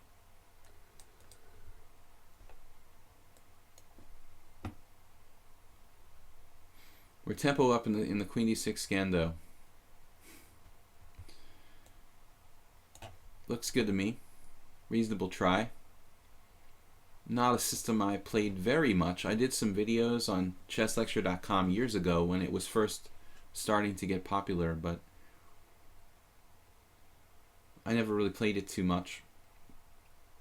But I think the tempo should be fairly useful here.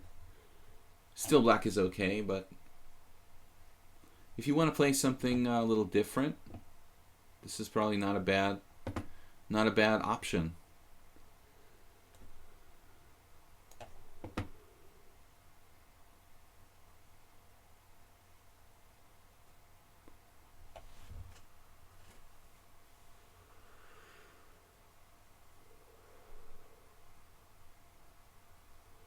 Yeah, I also, as sort of like Spinal Tap, I rarely play with my students games. I mean, it's not a bad idea, but I'm not sure it's the most effective training method. If you had unlimited time, it would be good. Bishop d6, bishop b2. You know, Tivyakov and a lot of people like to go g3. It's certainly not the only way of playing the queen d6, or in this case, queen d3 Scandinavian.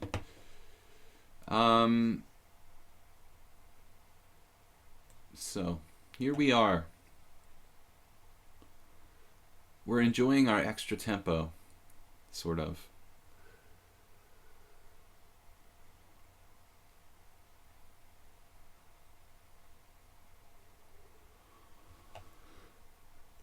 Okay, so what's the deal?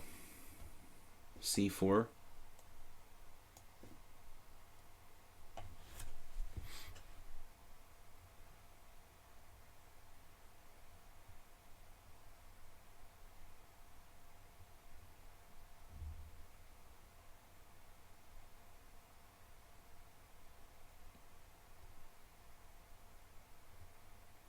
I mean, why don't I feel like I'm up a tempo here? It's so strange. I mean, people play this kind of position with black with the tempo less, and I feel like my position's not even that great with an extra move in hand.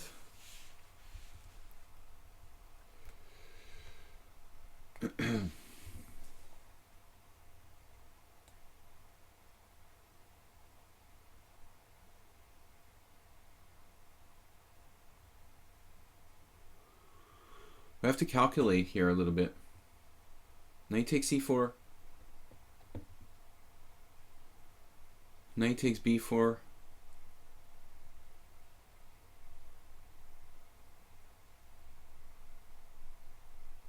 Pawn takes b4, bishop. I'm having hallucinations. Oh, this is not a hallucination. This is a problem.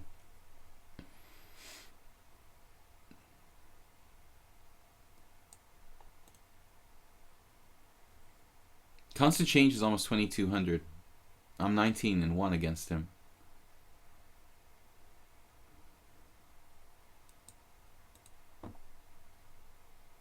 I don't understand. Like, I'm a tempo up, and I have a tactical problem here. Knight takes c4, knight takes b4. Okay, it's actually kind of complicated.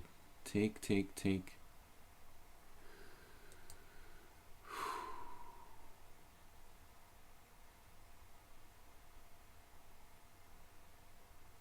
Kind of complicated is an understatement. Knight takes b4, takes, bishop takes, king d1.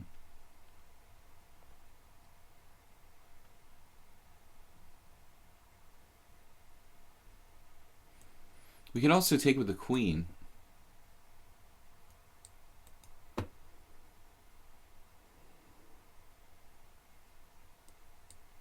You could even consider, like, nah, queen c2. Queen takes c4 is absolutely disastrous to have to play that in terms of wasting time.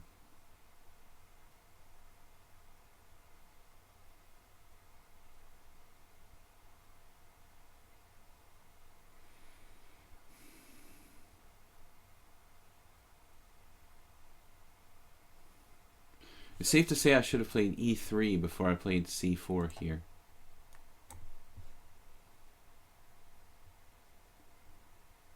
Problems wouldn't be as serious. Knight takes c4, knight takes b4. Pawn takes, bishop takes, check, king d1. Only move. And now, that's the question. Well, let's do it.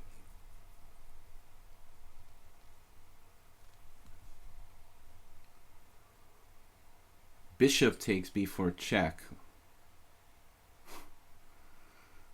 I'm so retarded. Oh man.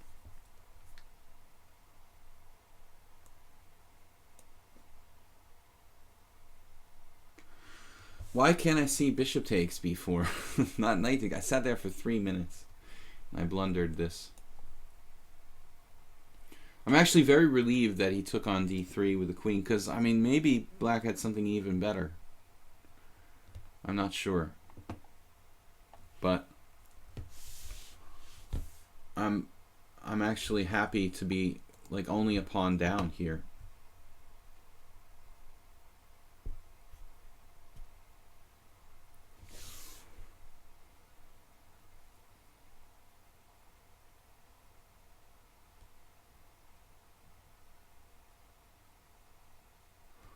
We're not sure who Constant Change is.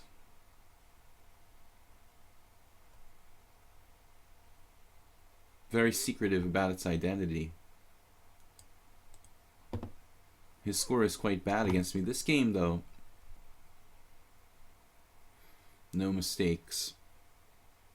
Is there any hope of saving this? This is an absolute disaster. I lost a pawn. I'm facing loss of f2. Now we give up our bishop. Anyway, I was going to lose a second pawn. So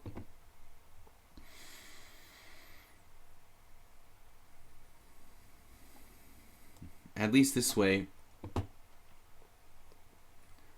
there's a little bit of glimmer of hope that these pawns can become weaknesses later on. My position is really bad. This should be lost. But it's not the first game I've been lost against Constant Change. But this one looks unsavable. Bishop d4.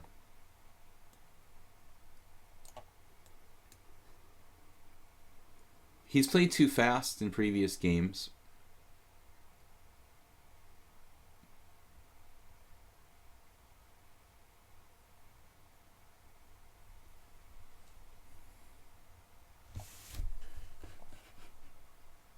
I'm really disappointed because, I mean, this was a good opening for white.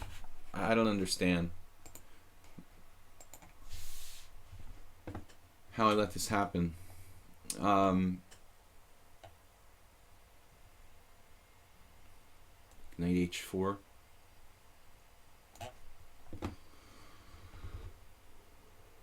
We'll just leave this piece where it is. Hopefully. It just gets in the way. Without contributing anything to black's position, like a ghost piece.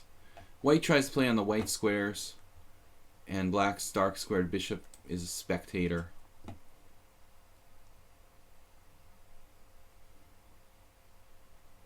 Two pawns down. Still, there's some practical difficulties for black to overcome due to this effect of what I'm talking about. It being kind of hard for him. To control the white squares. I was thinking repositioning here. Knight d2. I don't know, is that too slow? Rook b5 is also interesting. b5, rook h5. Yeah, let's try to be as active as we can.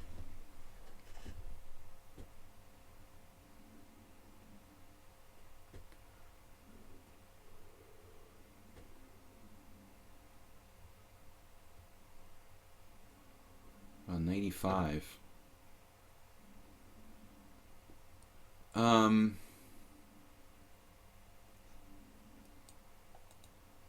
That's a pretty strong knight.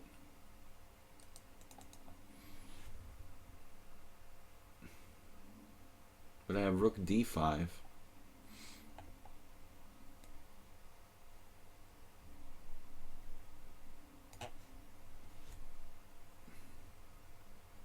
Four minutes to my 30 seconds.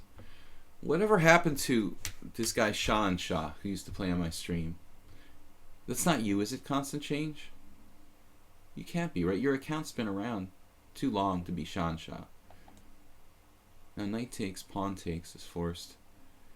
Yeah, I thought about that already. He can't be Shan Shah. I mean, Shan Shah would have had to have like 2 accounts for a very long time, which I'm sort of skeptical of. The strength is about the same, though. That's why I'm curious.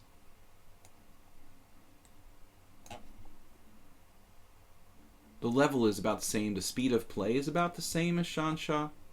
Very fast. Strength about similar. And Shan Shah disappeared about the time that Constant Change started playing on our stream. But I'm not sure the openings match up either. I'm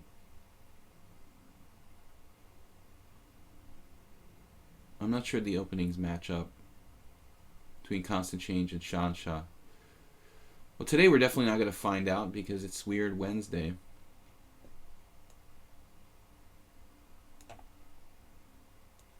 I'm about to lose on time. There's some chances here, practically speaking. Still. Ops-colored bishops. This might not be that easy for black to win. 5-second increments.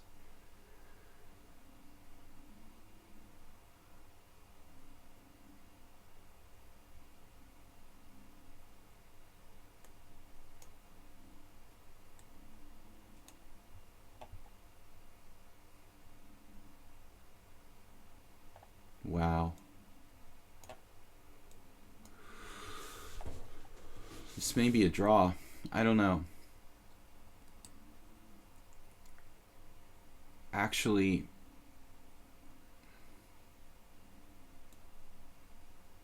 seems very possible this is a draw.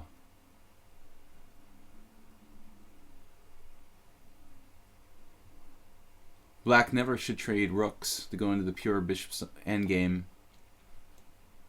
He has excellent winning chances with the bishops on the board. I mean, with rooks on the board. Here I'm not convinced.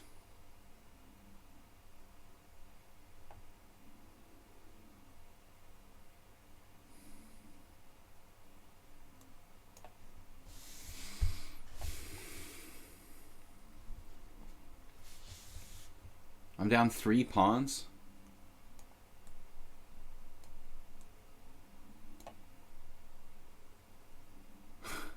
That's pretty extreme. I mean, that's like maximum pawns down.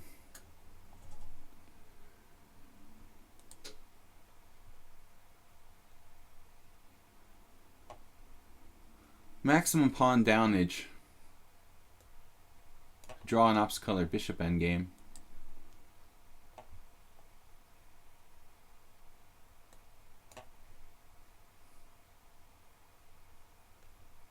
This is going to be like a new record in moves played or something.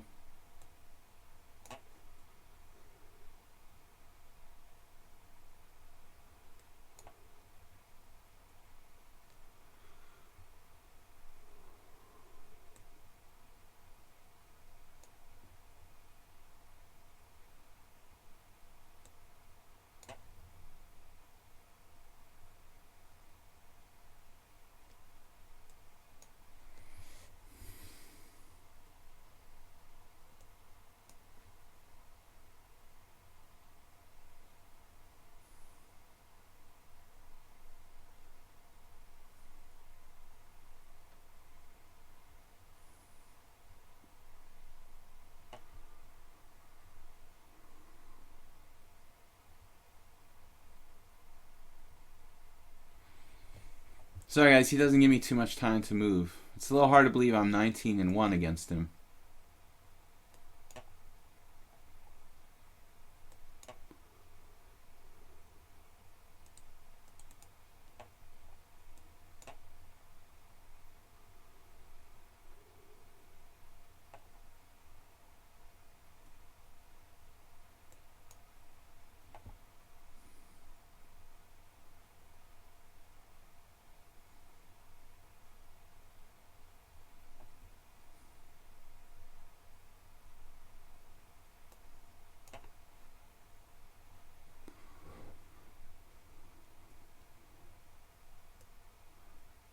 Just kind of hoping for that move.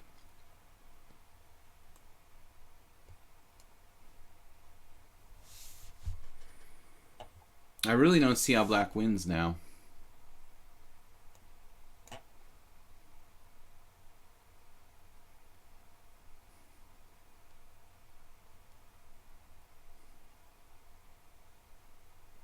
A5.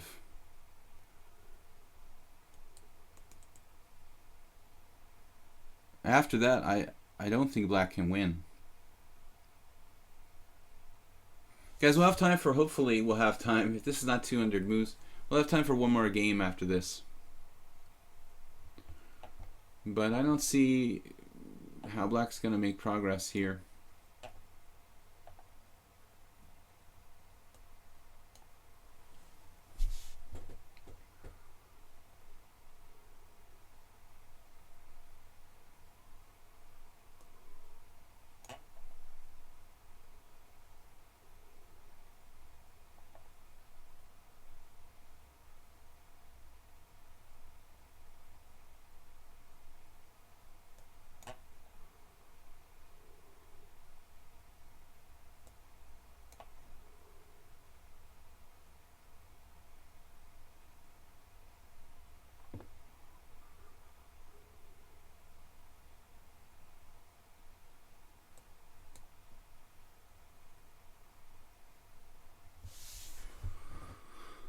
All right.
Maybe this will be the last game of the stream.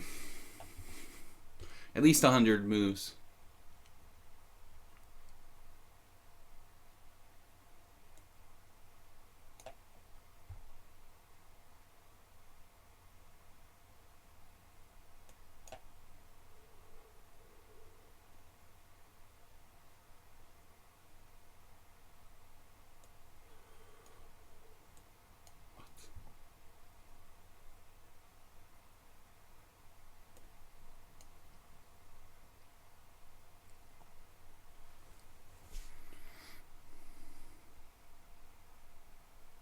What?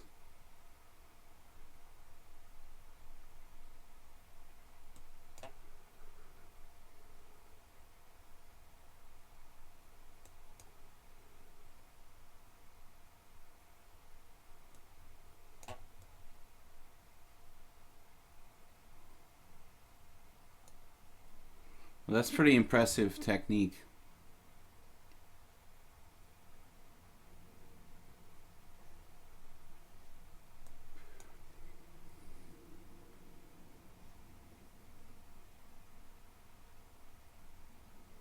I guess I just blundered in a drawn position.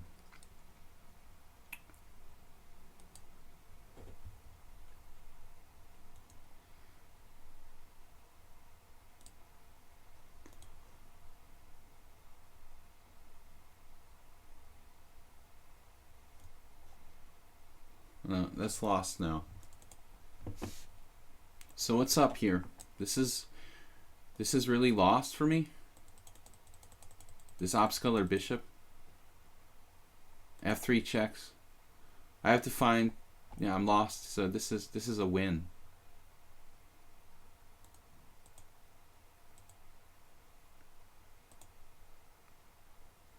I have to play what? King d3.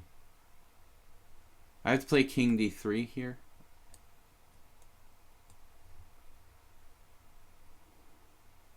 I had to be very precise. Apparently it's very difficult to draw this. Did I let him in? I played King e2. This is the mistake. Letting him into g4. To play bishop c2. After that it's very precarious. It looks like I have to find only moves to draw after King g4. It's a pretty impressive game. Raging Tiger 5-5. That'll be the last game for today, guys. Well, I must save that. Should have saved it. I'd like to know who Constant Change is, though.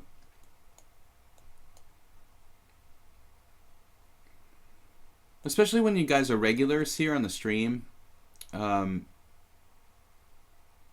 You know, it's more interesting if we have a little bit of information about people, that they're not like totally anonymous.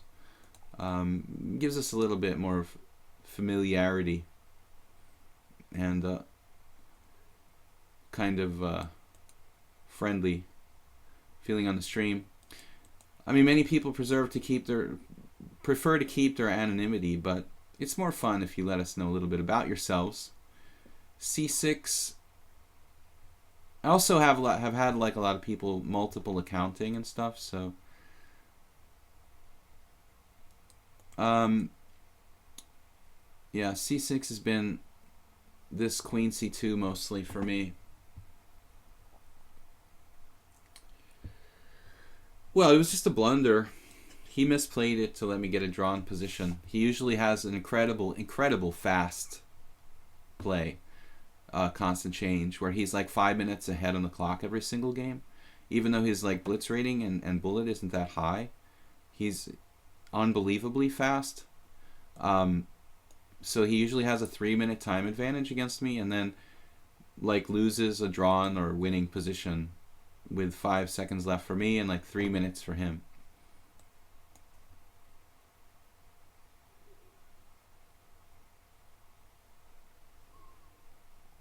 So he's like 2 out of 20, but he's had a lot of winning positions and drawn positions where he just played too fast at the end, or you know, didn't have good technique at the very end. Raging Tiger, knight bd7, not a great square for the knight, mostly. So I could take on d5, but taking on d5 with the idea of having some kind of minuscule advantage isn't that appealing. Yeah, Railbird 80, that's absolutely right. I mean, it is principle of two weaknesses. It's not unusual for 2 pawns to be winning an Paschall bishop endgame, but in this case his pawns weren't that far apart. They're only separated by a few files, so I mean, I was confident it was a drawn position, but my technique was bad. I had to make every single move in 5 seconds, and so eventually I let him play King g4. It was unnecessary. But it's hard to play precisely when you have just 5 seconds for every single move. At least endlessly precise moves for like 60 moves. That kind of Paschall color could go to 120 moves in some instances. Raging Tiger gives up the center here. I think after e4 we have a really considerable advantage.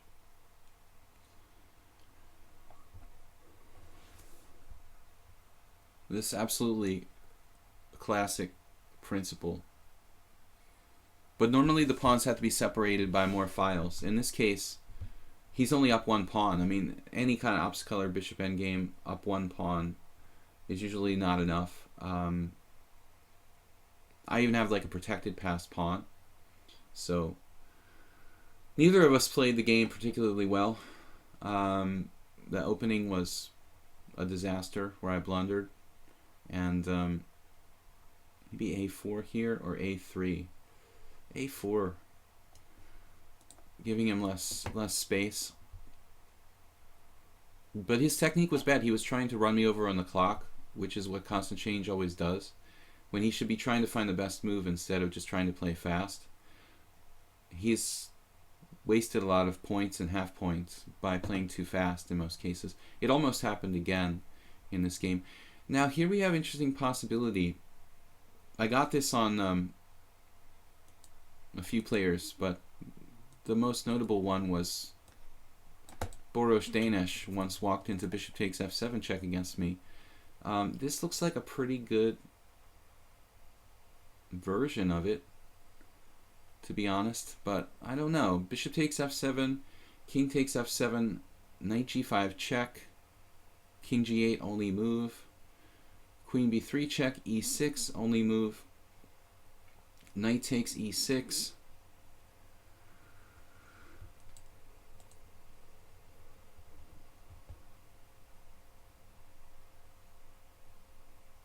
and now he has a couple of moves. Or does he? Maybe not. Yeah, it's kind of weird. Knight takes e6. He has rook takes e6, queen takes e6 with some advantage for white. But he also has queen e7 in that position. And I'm getting confused. My king is still in the center. Queen e7, knight g5 check. King h8, knight f7 check. King g8. It's very complicated. There's no smothered mate because his queen is there. And my e4 pawn is hanging with check.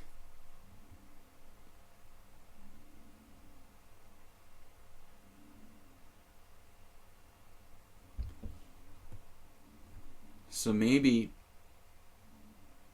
the best bet is not to do the sacrifice. Just keep my advantage. I'm not that convinced by this. I don't see a forced win. I may just have missed it, but bishop takes f7, king takes, queen b3, or knight g5 check, king g8, queen b3 check. Oh man, you're kidding me. No. Of course I don't play queen b3 check. I had just knight e6 winning his queen.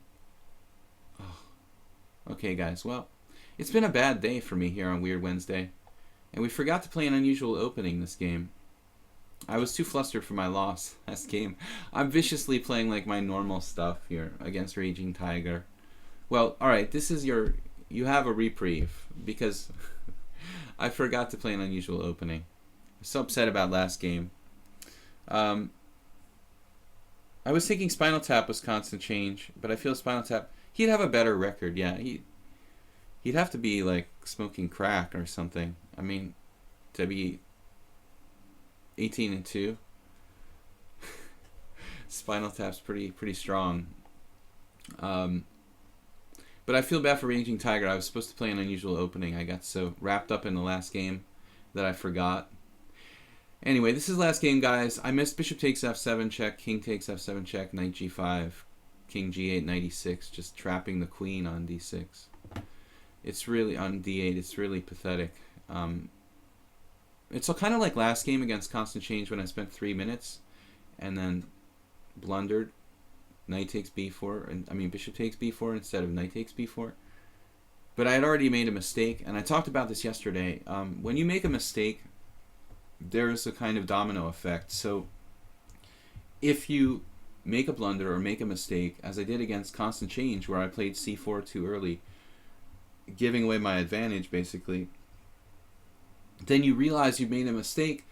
It has a sort of domino effect that later you're making more mistakes because you've lost your confidence.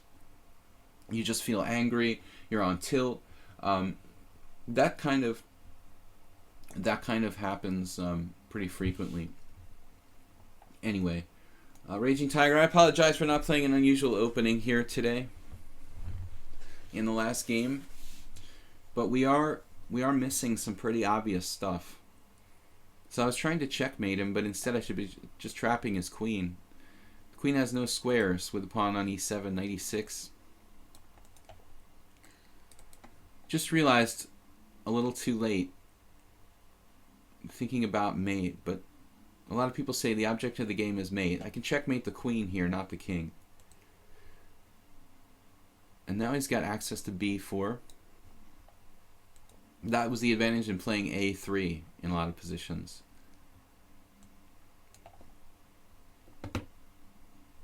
It's also a forward square, though. I'm not suggesting he should necessarily put his queen on b4, but it's access to a useful square. Maybe it's a good move. At least he has somewhere to go. But I did have a forced win.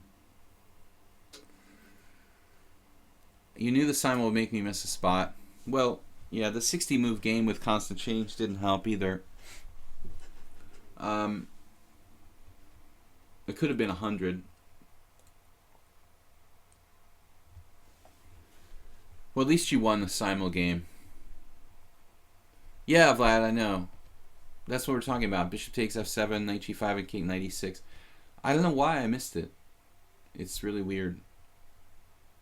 I was just looking for mate, and I playing these variations, looking at long variations with queen b3 check, knight takes e6, and then this I got fascinated with the prospect of queen b3 check e6, knight takes e6, queen e7. That's basically what happened. I started to just get this sort of obsession with this one variation. I became obsessed with that line. So now what?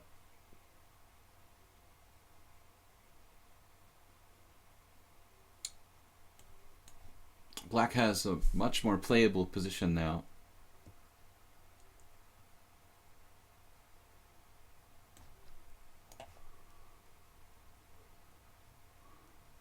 It is increment.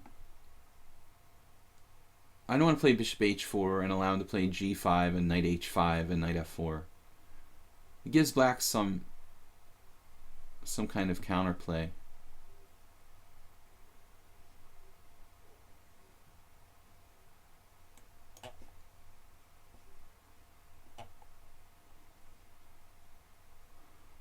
All right. Maybe I had a plan, but now it's too late. I started to latch onto a plan here. Let's try this. Transfer to a different pawn structure. Slav.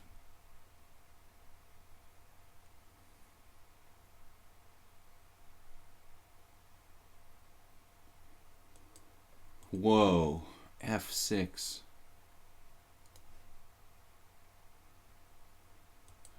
Maybe not that bad. Oh, man. Now you should play f5 there. I mean, after f5, it's not going to be easy for me to break through. But now it's probably just lost for black. I'm not sure I should have... I don't know what I could have done, actually. I mean, I don't think I can prevent f5. Maybe there's some kind of tactic somewhere. Well, I'm going to hang a piece now. Nice. Nice idea. Almost hung a piece with knight h4. Having a tough day today.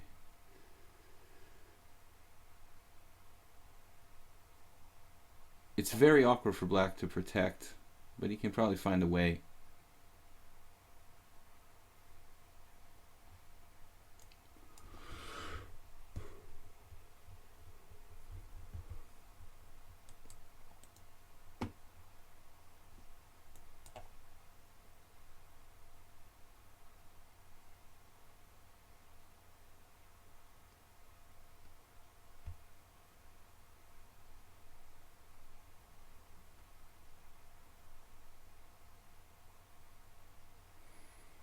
And now he has to like give up a pawn with e5. He had to give up a pawn with e5. That was the only move. e5, trade twice, and take on e5, and I'm winning. But at least he doesn't get mated. But f6 was kind of crazy. Black should have never moved the f pawn. He still had a playable position. Knight f4. Well,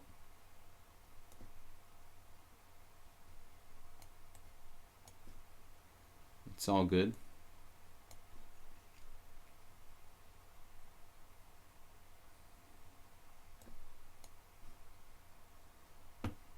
A little tactically blind today.